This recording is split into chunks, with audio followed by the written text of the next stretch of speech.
अगजानन पद्मार्कं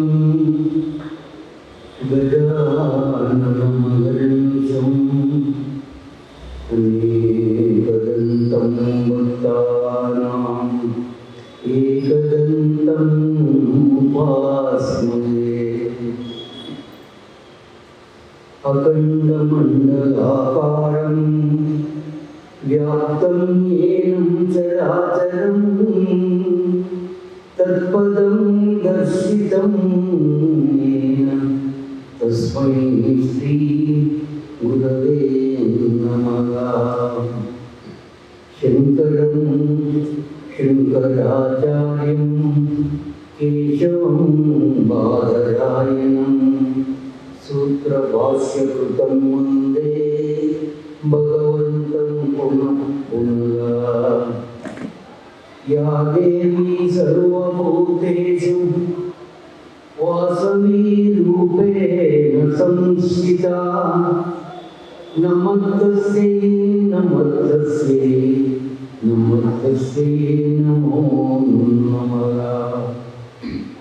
नारायणं सत्यनारायणं सत्यरथप्रतिपादितं देवं शङ्खचक्रगदाधारिं नारदमुनिवन्द्यं नारायणं सत्यनारायणं शिरसा नमामि। नमः सूर्याय चन्द्राय मङ्गलाय बुधाय च गुरुशुक्रशनिश्चराहवे केतवे नमः।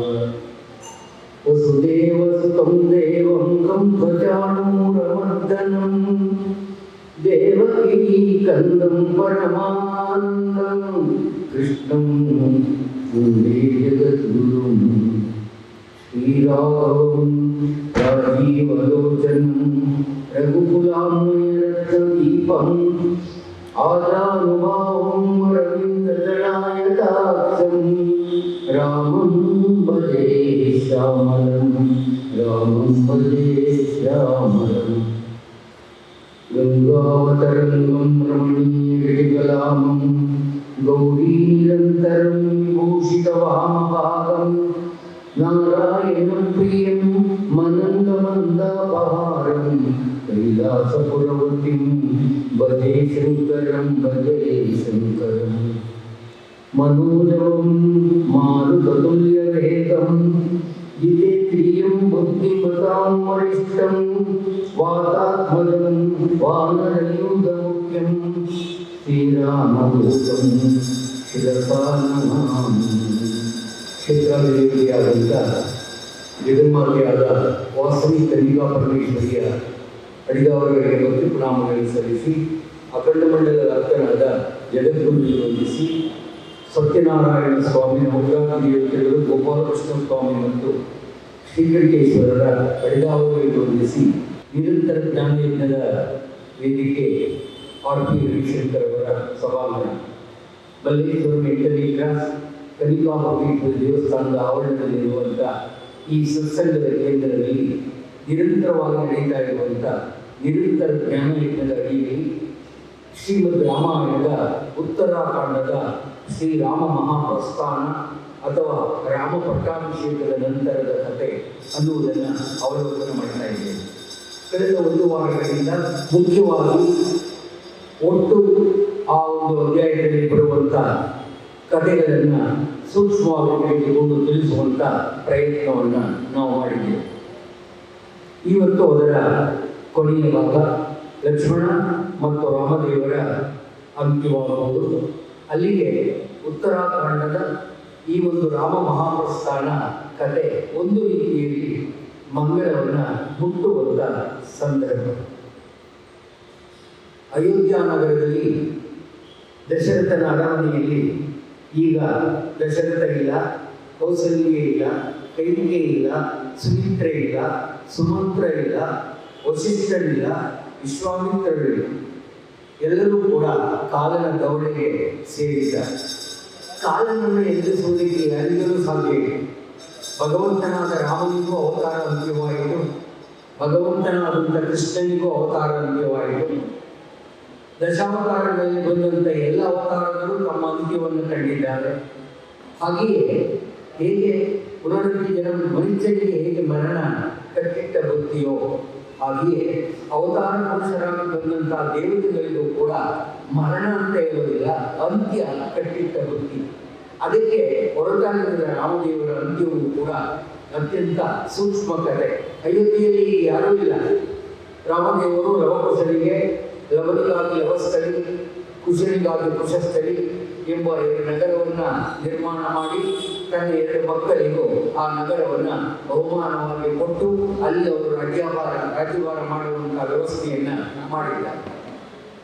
ಇನ್ನು ಅಯೋಧ್ಯೆಯಲ್ಲಿ ಮುಖ್ಯ ಜವಾಬ್ದಾರಿಯನ್ನು ವಹಿಸಿಕೊಂಡು ಭರತ ರಾಜ್ಯಭಾರ ಮಾಡ್ತಾ ಇದ್ದಾನೆ. ಅವನಿಗೆ ಸಹಾಯಕರಾಗಿ ಶತ್ರುಘ್ನ ಇದ್ದಾರೆ.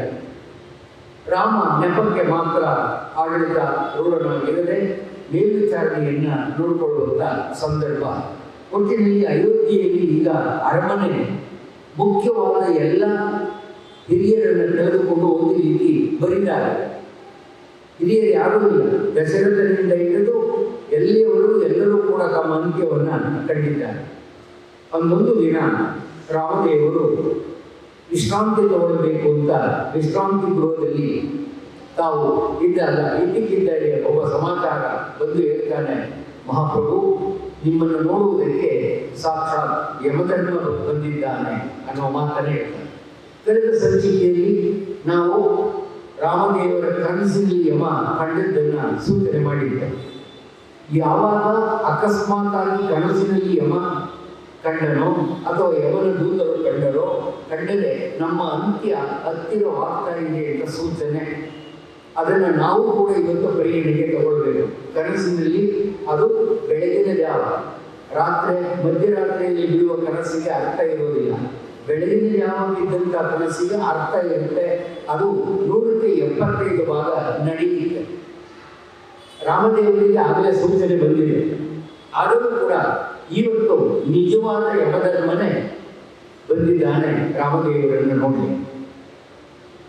ರಾಮದೇವರು ನೋಡಿದರು, ಆಯಿತು ಅವ್ರನ್ನ ಹೊರಗಡೆ ಕಳಿಸ್ಕೊಡಿ ಅಂತೆ ಒಳಗಡೆ ಬರ್ತಾರೆ ಯಮಧರ್ಮರು. ರಾಮದೇವರು ಮಂದಸ್ಮಿತರಾಗಿ ಕೂತಿದ್ರು. ರಾಮ ಯಾವತ್ತೂ ಆನಂದರೂಪಿ, ಆನಂದರಾಮ ಅಂತ ಹೇಳ್ತಾರೆ. ರಘುರಾಮ, ಆನಂದರಾಮ, ಸೀತಾರಾಮ, ಜಾನಕಿ ರಾಮ, ರಘುರಾಮ, ರಾಮಚಂದ್ರ, ರಾಮಭದ್ರ, ರಾಮಾಯಣ, ವೇದ. ರಾಮನಿಗೆ ರಾಮಭದ್ರಾಯ, ರಾಮಚಂದ್ರಾಯ ವೇದಸೆ. ವೇದ ಅನ್ನೋದು ಕೂಡ ರಾಮನ ಹೆಸರು. ವೇದ ಅಂದರೆ ತಿಳ್ಕೊಳ್ಳುವಂಥದ್ದು ಅಂತ.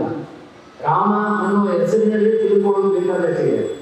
ಆದ್ದರಿಂದಲೇ ರಾಮಾಯಣ ಬರೀ ಕಥೆಯಲ್ಲ, ಜೀವನದಲ್ಲಿ ನಾವು ಹೇಗೆ ಇರಬೇಕು, ಮನುಷ್ಯರು ಮರ್ಯಾದಾ ಪುರುಷೋತ್ತಮರಾಗಲಿಕ್ಕೆ ಏನು ಮಾಡಬೇಕು ಅನ್ನುವಂಥ ಸೂತ್ರಗಳನ್ನು ರಾಮ ತಿಳಿಸುವಂಥದ್ದು. ಯಮಧರ್ಮ ರಾಮನನ್ನು ಭೇಟಿ ಮಾಡ್ತಾರೆ. ಅವ್ರನ್ನ ಬಹಳ ಸಂಸ್ಕಾರ ಮಾಡಿ ಸ್ವೀಕಾರ ಮಾಡಿದ್ರು ರಾಮದೇವರು.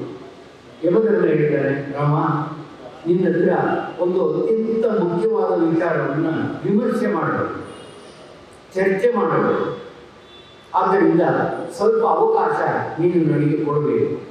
ಆಯಿತು ಅಂತ ಹೇಳಿದರು ರಾಮದೇವರು. ಆದರೆ ಒಂದು ವಿಷಯಗಳು ಏನು, ನಾವಿಬ್ಬರೂ ಮಾತಾಡುವಾಗ ಇನ್ನೊಬ್ಬರು ಯಾರೂ ಅಲ್ಲಿ ಪ್ರವೇಶಿಸಬಾರದು. ಅದು 1 ದಿನ ಆಗ್ಬೋದು, 2 ದಿನ ಆಗ್ಬೋದು, 3 ದಿನ ಆಗ್ಬೋದು, 1 ಗಂಟೆ ಆಗ್ಬೋದು, 2 ಗಂಟೆ ಆಗ್ಬೋದು.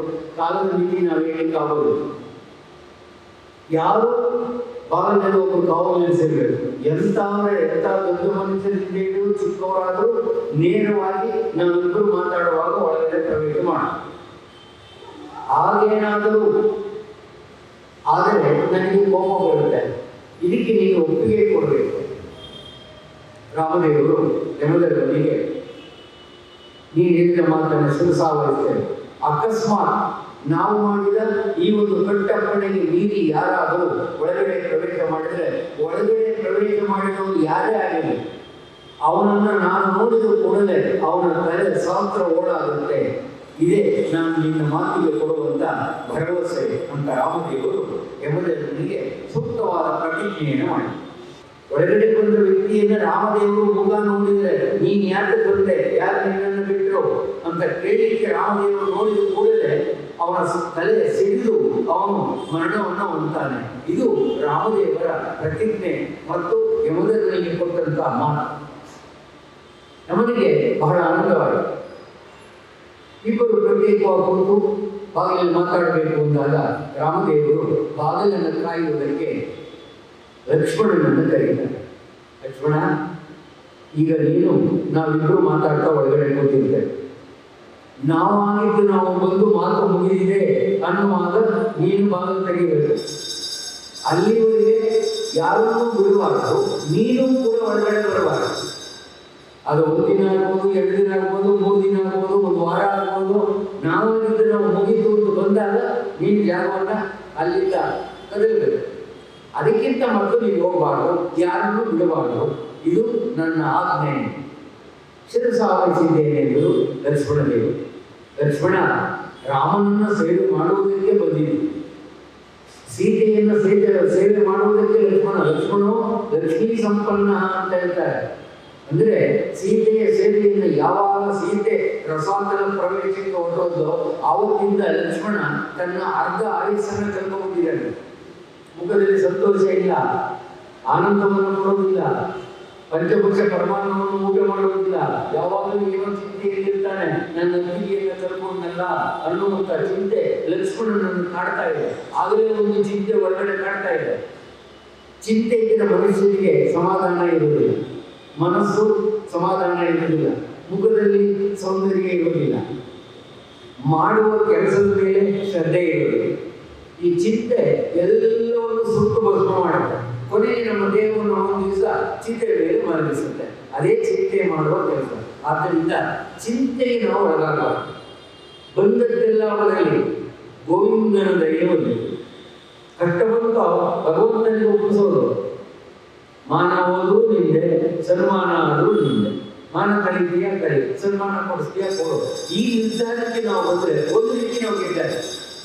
ಇಲ್ಲದೆ ಇದ್ದರೆ ನಾವು ಜೀವನದಲ್ಲಿ ಸಂತೋಷವಾಗಿರಲಿಕ್ಕೆ ಸಾಧ್ಯವಿಲ್ಲ. ಏಕೆಂದರೆ ಮನುಷ್ಯನಾಗಿ ಬ್ರಹ್ಮನ ಸೃಷ್ಟಿಯಲ್ಲಿ ಹುಟ್ಟಿದಂತಹ ಯಾವ ವ್ಯಕ್ತಿಗೂ ಕೂಡ ಸುಖ ಇರೋದಿಲ್ಲ. ಒಂದಲ್ಲ ಒಂದು ಚಿಂತೆಯಲ್ಲಿ ಎಲ್ಲರೂ ಇರ್ತಾರೆ. ನಾವು ನೋಡ್ಲಿಕ್ಕೆ ಮೇಲ್ನೋಟಕ್ಕೆ ಚೆನ್ನಾಗಿರ್ತಾರೆ, ಒಳಗಡೆ ಹಚ್ಕೊಂಡು ಹೋಗ್ತಾ ಇರ್ತಾರೆ. ಆದ್ದರಿಂದ ಆ ಚಿಂತೆಯನ್ನೇ ನಾವು ಮುಖ್ಯವಾಗಿ ಇಟ್ಕೊಂಡು ಇರಲಿಕ್ಕೆ ಸಾಧ್ಯ ಇಲ್ಲ ಅನ್ನುವುದು ಇಲ್ಲಿ ದೃಷ್ಟಾಂತವಾಗಿ ನಾವು ಕಾಣುವಂಥದ್ದು. ರಾಮದೇವರು ಮಾತನ್ನ ಮುಂದುವರಿಸಬಹುದೇ ಎಂದಾಗ ಸೃಷ್ಟಿ, ಸ್ಥಿತಿ, ಲಯ, ಜನನ ಮತ್ತು ಮರಣ ಮತ್ತು ಬದುಕು, ಈ 6 ಪ್ರಶ್ನೆಗಳನ್ನು ಇಟ್ಟುಕೊಂಡು ಯಮಧರ್ಮ ಚರ್ಚೆ ಮಾಡಿ. ಸೃಷ್ಟಿ ಅಂದರೆ ಬ್ರಹ್ಮ ಮಾಡೋದು, ಲಯ ಅಂದರೆ ರುದ್ರ ಮಾಡೋದು, ಪಾಲನೆ ಅಂದರೆ ವಿಷ್ಣು ಮಾಡೋದು. ಬ್ರಹ್ಮನೂ ರಾಮನೇ, ವಿಷ್ಣುವು ರಾಮನೇ, ರುದ್ರನೂ ರಾಮ. ಯಮನಲ್ಲಿ ಏನೆಂದು ಕೇಳಬೇಡ, ಯಮನೇ ರಾಮ, ರಾಮನೇ ಯಮ ಅಂತ ಪುರಂದರಕ್ಕೆ ಅಂತ ಬರೀತಾರೆ. ಯಮ ಬೇರೆ ಇಲ್ಲ, ರಾಮನೇ ಯಮ ಅಂತಾನೆ. ಕೆಲವು ಸಮಯದಲ್ಲಿ ನಂಬಿದ ರಾವಣಗೆ ರಾಮ ಯಮನಾದ, ನಂಬಿದ ವಿಭೀಷಣಗೆ ರಾಮ ಏನಾದ, ರಾಮನ, ಯಮ ಅದೇ ಇಲ್ಲ. ಆದ್ದರಿಂದ ಯಮನಲ್ಲಿ ಏನೆಂದು ಕೇಳಬೇಡ, ಯಮನೇ ರಾಮ, ರಾಮನೇ ಯಮ. ಈ ರೀತಿ ಜನನ ಮರಣಗಳ ಚಕ್ರದಲ್ಲಿ ಸಿಕ್ಕಾಕೊಂಡಿರುವ ಮನುಷ್ಯರ ಅವಸ್ಥೆಗಳನ್ನ ಚರ್ಚೆ ಮಾಡ್ತಾರೆ ಯಮಧರ್ಮ. ನೋಡು ರಾಮ, ಮನುಷ್ಯನಾಗಿ ಹುಟ್ಟಿದವನು ನಿನ್ನಂತೆ ಬದುಕಬೇಕು. ಕಷ್ಟ ಇರಲಿ, ಸುಖ ಇರಲಿ, ಅಪ್ಪ ಹೋಗಲಿ, ಅಮ್ಮ ಹೋಗಲಿ, ಹೆಂಡತಿ ಸಾಯಲಿ, ಯಾರೇ ನಿನ್ನನ್ನು ಬಿಟ್ಟು ಹೋದರೂ ಕೂಡ ಗಟ್ಟಿಯಾಗಿ ನೀನು ಉಳಿದಿದ್ದೀಯ. ಅದೇ ರೀತಿ ಮನುಷ್ಯನಾದವನು ಎಂಥ ಸಂದರ್ಭದಲ್ಲೂ ವಿಚಲಿತನಾಗದೆ ಗಟ್ಟಿಯಾಗಿರಬೇಕು. ಆ ಧೈರ್ಯ ಬರುವುದಿಲ್ಲ ಅಂದರೆ ರಾಮನಿಂದ ನಮಗೆ ಬರಬೇಕು. ಬರುತ್ತೆ ಯಾರಿಗೆ? ರಾಮಾಯಣವನ್ನು ಕೇಳಿದರು, ರಾಮಾಯಣವನ್ನು ಓದಿದ್ದರು, ರಾಮಾಯಣ ಅನ್ನೋ ಒಂದು ಗ್ರಂಥ ಇದೆ ಅಂತ ತಿಳ್ಕೊಂಡಿದ್ದರು. ಇದು ಅತ್ಯಂತ ಮುಖ್ಯ. ಹೀಗೆ ಜಾತಸ್ಸಿಹಿ ಮರಣಂ ಧ್ರುವಂ ಎಂಬಂತೆ ಹುಟ್ಟಿದವನಿಗೆ ಸಾವು, ಸತ್ತವನಿಗೆ ಉಂಟು ಖಂಡಿತ ಅಂತ ಶಾಸ್ತ್ರ. ಆದರೆ ಸತ್ತವರೆಲ್ಲ ಹುಟ್ಟಬೇಕು ಅಂತಿಲ್ಲ. ನಾವು ಸಾಯುವಾಗ ಮತ್ತೆ ಹುಟ್ಟಬಾರದು ಅಂತ ಸಂಕಲ್ಪ ಮಾಡಿ ಬದುಕಿದರೆ ನಮಗೆ ಸಾವು ಅನ್ನೋದಿಲ್ಲ, ಅಲ್ಲ ಮತ್ತೆ ಹುಟ್ಟೋದಿಲ್ಲ. ಮತ್ತೆ ಹುಟ್ಟಬೇಕು ಅನ್ನೋ ಆಸೆ ಇದ್ದರೆ ನಾವು ಮಾಡಬಾರದು. ಮಾಡಿದ್ರೆ ಮತ್ತೆ ಹುಡ್ತೀವಿ, ಮತ್ತೆ ಸಂಸಾರ, ಮತ್ತೆ ಕಷ್ಟ, ಮತ್ತೆ ಸಾವು, ಮತ್ತೆ ಹುಟ್ಟು, ಸಂಸಾರ ಇದೆ. ಪುನರಪಿ ಜನನ, ಪುನರಪಿ ಮರಣ ಚಕ್ರ ಇದ್ದಾಗ ಸುತ್ತಲೇ ಇರುತ್ತೆ. ಇಂದಿನ 3 ಜನ್ಮಗಳಲ್ಲಿ ಮಾಡಿದಂತಹ ಪುಣ್ಯದಿಂದ ಮನುಷ್ಯರಾಗಿ ಬಂದಿದ್ದೇವೆ. ಇನ್ನು ಮುಂದೆ ನಾವು ಪ್ರಾಣಿ ಆಗೋದು ಬೇಡ, ಪಕ್ಷಿ ಆಗೋದು ಬೇಡ, ಮನುಷ್ಯರಾಗೋದು ಬೇಡ, ಮುಕ್ತಿಗೆ ಹೋಗಬೇಕು, ಮುಮುಕ್ಷುಗಳಾಗ. ಆವಾಗ ನಮಗೆ ಮತ್ತೆ ಸಾವಿರೋದು. ಆದ್ದರಿಂದಲೇ ನಾವು ಮಾಡ್ತಾ ಇರುವ ಸತ್ಸಂಗ ಮತ್ತೆ ಹುಟ್ಟದೇ ಏಕೆ? ಅಯ್ಯೋ ನೀವು ಹಾಗೆಲ್ಲರಿ ಸ್ವಾಮಿ, ನಾವು ಪುನಃ ಹುಟ್ಟಬೇಕು ಅಂತ ಆಸೆ ಇದ್ರೆ ಹುಟ್ಕೊಳ್ಳಿ, ಮತ್ತೆ ಕಟ್ಬೇಡಿ, ನಮಗೇನು, ನಾವೇನು ಬೇಡ. ಮತ್ತೆ ಹುಟ್ಟಿದ್ರೆ ಏನು ಕಷ್ಟ? ಸಂಸಾರ. ಸಂಸಾರ ಅಂದ್ರೆ ಏನು? ಈ ಸಂಸಾರ ಬಲು ದುಃಖ. ಚಿಕ್ಕರಾಚಾರ್ಯ ಸಂಸಾರ ಅಂದ್ರೆ ಬಲು ದುಃಖ. ಕೃಪಯ ಪಾಯಿ ಪಾಯಿ ಮಾಡ ಬೆಲೆ ಗೋವಿಂದಂ ಬೆಲೆ ಗೋವಿಂದಂ ಗೋವಿಂದಂ ಬೆಲೆ ಮೂಲವೇ ಹೇಳ್ಬೋದು. ಇದೊಂದು ಸ್ತೋತ್ರ ಸಾಕು ಸ್ವಾಮಿ ನಾವು ಬದುಕಲಿಕ್ಕೆ. ಭಜಗೋವಿಂದಂ ಒಂದು ತಿಳ್ಕೊಬಿಟ್ರೆ ಇನ್ನೇನು ನಮಗೆ ಜೀವನದಲ್ಲಿ ಮಾಡಬೇಕಾಗಿದೆ. ಪುನರಪಿ ಜನನ ಪುನರಪಿ ಮರಣ, ಈ ಸಂಸಾರ ಬಲು ದುಃಖ. ಯಾಕೆ ಹುಟ್ಟಬೇಕು ಅಂದ್ರೆ ಸಂಸಾರ ಸುಖವಾಗಿರ್ಬೇಕು ಅಂದ್ರೆ. ಸಂಸಾರ ಅಂದ್ರೆ ಏನು? ಬಲು ದುಃಖ. ಬರೀ ದುಃಖ ಅಲ್ಲ, ಅತ್ಯಂತ ದುಃಖ. ಹೆಂಡತಿಯಿಂದ, ಮಕ್ಕಳಿಂದ, ಅತ್ತೆಯಿಂದ, ಮಾವನಿಂದ, ಸಂಬಂಧಿಗಳಿಂದ ಬರೀ ದುಃಖವೇ. ಈ ಸಂಸಾರ ಬಲು ದುಃಖ. ಆ ದುಃಖವನ್ನು ಹೋಗಲಾಡಿಸುವವನು ಮುರಾರಿ ಮಾತ್ರ, ಕೃಷ್ಣ ಮಾತ್ರ, ರಾಮ ಮಾತ್ರ. ಈ ಹುಟ್ಟು ಸಾವುಗಳ ಮರಣದ ಗುಟ್ಟನ್ನ, ಸೃಷ್ಟಿ ಸ್ಥಿತಿ ಲಯದ ಗುಟ್ಟನ್ನ ಗಂಭೀರವಾಗಿ ಯಮಧರ್ಮ ಮತ್ತು ರಾಮದೇವರು ಚರ್ಚೆ ಮಾಡ್ತಾ ಇದ್ದಾರೆ. 1.5 ದಿನ ಕಳೆದಿದೆ. 24/12 36 ಗಂಟೆಗಳ ಕಾಲ ನಿರಂತರವಾಗಿ ಚರ್ಚೆ ನಡೀತಾ ಇದೆ. ಜೀವಾತ್ಮ, ಪರಮಾತ್ಮ, ಪರಮಾತ್ಮನ ಅನುಭವ, ಆತ್ಮ ಸಾಕ್ಷಾತ್ಕಾರ, ಆತ್ಮಾನಂದ, ಇವೆಲ್ಲ ಏನು ಇದರ ವರ್ಣನೆ. ಬ್ರಹ್ಮ ಅಂದರೇನು, ಸತ್ಯ ಅಂದರೇನು, ಧರ್ಮ ಅಂದರೇನು, ಸತ್ಯದಲ್ಲಿ ಪಾಲನೆ ಮಾಡಿದರೆ ಏನು ಅದಕ್ಕೆ ಫಲಿತಾಂಶ ಸಿಗುತ್ತೆ, ಧರ್ಮದಿಂದಿದ್ರೆ ಏನಾಗುತ್ತೆ ಅನ್ನುವಂಥ ಈ ಎಲ್ಲ ಆಧ್ಯಾತ್ಮಿಕ ವಿಚಾರಗಳ ಗುಟ್ಟನ್ನ ರಟ್ಟು ಮಾಡುವುದಕ್ಕೋಸ್ಕರ ಯಮಧರ್ಮ ರಾಮನ ಜೊತೆಗೆ ಚರ್ಚೆ ಮಾಡ್ತಾರೆ. 1.5 ದಿನ ಕಳೆಯಿತು. 1.5 ದಿನ ಕಳೆದ ಮೇಲೆ ಮುನಿವರಿಯರಲ್ಲಿ ಅತ್ಯಂತ ಕೋಪವನ್ನು ಒಳಗೊಂಡಿದ್ದ ರುದ್ರಾಂಶ ಸಂಭೂತರು, ರುದ್ರನಿಗೆ ನೆತ್ತಿಯಲ್ಲಿ ಕಣ್ಣಿದೆ, ಆ ಕಣ್ಣು ಬಿಟ್ಟಾಗ ಮಾತ್ರ ಅವನು ರುದ್ರನಾಗ್ತಾನೆ. ದುರ್ವಾಸರು ಯಾವಾಗಲೂ ದುರ್ವಾಸರೇ, ಯಾವಾಗಲೂ ಕೋಪವಾಗಲಿ. ದುರ್ವಾಸ ಅಂದ್ರೆ ಕೋಪಿಷ್ಟ ಅಂತ. ದುರ್ವಾಸರು ಬಂದರು. 1.5 ದಿನ ಕಳೆದ ಮೇಲೆ ನಿಂತಿದ್ದಾರೆ. ಒಂದು ನೇರವಾಗಿ ಲಕ್ಷ್ಮಣ ನಿಂತಿದ್ದಾನೆ. ರಾಮ ಎಲ್ಲಿದ್ದಾರೆ? ರಾಮದೇವರು ಒಳಗಡೆ ಇದ್ದಾರೆ. ಏನ್ ಮಾಡ್ತಾ ಇದ್ದಾರೆ? ಅವರು ಯಾರ ಜೊತೆ ಮಾತಾಡ್ತಿದ್ದಾರೆ? ಯಾರ ಜೊತೆ? ಸಾಕ್ಷಾತ್ ಯಮಧರ್ಮನ ಜೊತೆ ಮಾತಾಡ್ತಿದ್ದಾರೆ. ಹೌದಾ? ನಾನು ನೋಡ್ಬೇಕಲ್ಲ, ಆಗುದಿಲ್ಲ. ದುರ್ವಾಸ ಅಣ್ಣನ ಆಜ್ಞೆ ಆಗಿದೆ. ಅವರಾಗಿದ್ದವರು ಮಾತು ಮುಗಿಸಿ ಎದ್ದು ಬರುವವರೆಗೂ ನಾವು ಹೊರಗಡೆ ಯಾರನ್ನು ಬಿಡುವಾಗಿಲ್ಲ. ಈಗಾಗಲೇ 1.5 ದಿನ ಆಗಿದೆ ಅವ್ರು ಕೂತು, ಇನ್ನೂ ಬಂದಿಲ್ಲ. ನಾನು ಈ ಜಾಗಕ್ಕೆ ಹೋಗಿಲ್ಲ, ನಿಮ್ಮನ್ನು ಇವಾಗಲೂ ಹೊರಗಡೆ ಬಿಡೋದಿಲ್ಲ. ಹಾಗೂ ನೋಡಲೇಬೇಕು ಅಂದ್ರೆ ರಾಮ ಬರುವವರೆಗೂ ನೀವು ಇಲ್ಲಿ ಕಾಯ್ಕೊಂಡಿರ್ಬೇಕು. ನಾನು ಯಾರು ಅಂತ ಗೊತ್ತು ತಾನೆ? ಗೊತ್ತು ಸ್ವಾಮಿ. ನೀವು ದುರ್ವಾಸ. ನನ್ನ ಕಥೆ ಕೇಳಿದೆಯಾ? ಎಲ್ಲ ವಿಷ್ಣು ಪುರಾಣದಿಂದ ಹಿಡಿದು ಭಾಗವತ, ಮಹಾಭಾರತ ಮತ್ತು ರಾಮಾಯಣದಲ್ಲಿ ದುರ್ವಾಸರ ಕಥೆ ಕೇಳಿದ್ದೇನೆ. ಓದಿದ್ದು ಪ್ರಾರಂಭದಲ್ಲಿ ಕೆಟ್ಟದ್ದು ಕೂಡ ಫಲಿತಾಂಶ ದುರ್ವಾಸದಿಂದ ಒಳ್ಳೆಯದೇ ಆಗುತ್ತೆ. ಅದಕ್ಕೆ ಬೇಕಾದಷ್ಟು ದೃಷ್ಟಾಂತಗಳು ಕೇಳಿದ್ದೀನಿ ಅಂದರು ಲಕ್ಷ್ಮಣ. ಆದ್ದರಿಂದ ನನ್ನನ್ನು ತಡಿಬೇಡ, ನಿನ್ಗೆ ಒಳ್ಳೆಯದಾಗೋದಿಲ್ಲ ಬಿಡು, ನಾನು ಈಗಲೇ ನೋಡಬೇಕು. ಇಲ್ಲ, ನಾನು ಬಿಡೋದಿಲ್ಲ ಅಂದ್ರೆ ನೀನ್ಯಾರು ನನ್ನನ್ನು ತಡೆಯುವುದಕ್ಕೆ ಜಗತ್ತಿನಲ್ಲಿ ಯಾವ ಶಕ್ತಿಯಿಂದಲೂ ಸಾಧ್ಯ ಇಲ್ಲ ಅಂತ ಲಕ್ಷ್ಮಣನನ್ನು ತಡೆಯಲಿಕ್ಕೆ ನೆಲಕ್ಕೆ ಬೀಳಿಸಿ ತಾವು ಭಾಗ ತಗೊಂಡು ಒಳಗಡೆ ಬಂದು ಬಂದು ಕೂಡ ರಾಮ ಯಮಧರ್ಮ ಇದ್ದಾರೆ. ರಾಮ, ರಾಮಚಂದ್ರ ಅಂದರು. ಯಮಧರ್ಮ ನೋಡ, ಏನಯ್ಯ ರಾಮ, ನಿನ್ನ ಮಾತಿಗೆ ಏನು ಬೆಲೆ ನೀಡಿದರೆ ನಿನ್ನ ಅಯೋಧ್ಯೆಯಲ್ಲಿ? ಅವನು ನಿಂತಿದ್ದವನು ಏನು ಮಾಡಿದ? ಯಾಕೆ ಬಿಟ್ಟ ಇವನು? ನಾನೇನು ನಿಂತಿದ್ದು? ಸ್ವಲ್ಪ ತಾಳಿ ಯಮಧರ್ಮ ಮಾತಾಡ್ತೇನೆ.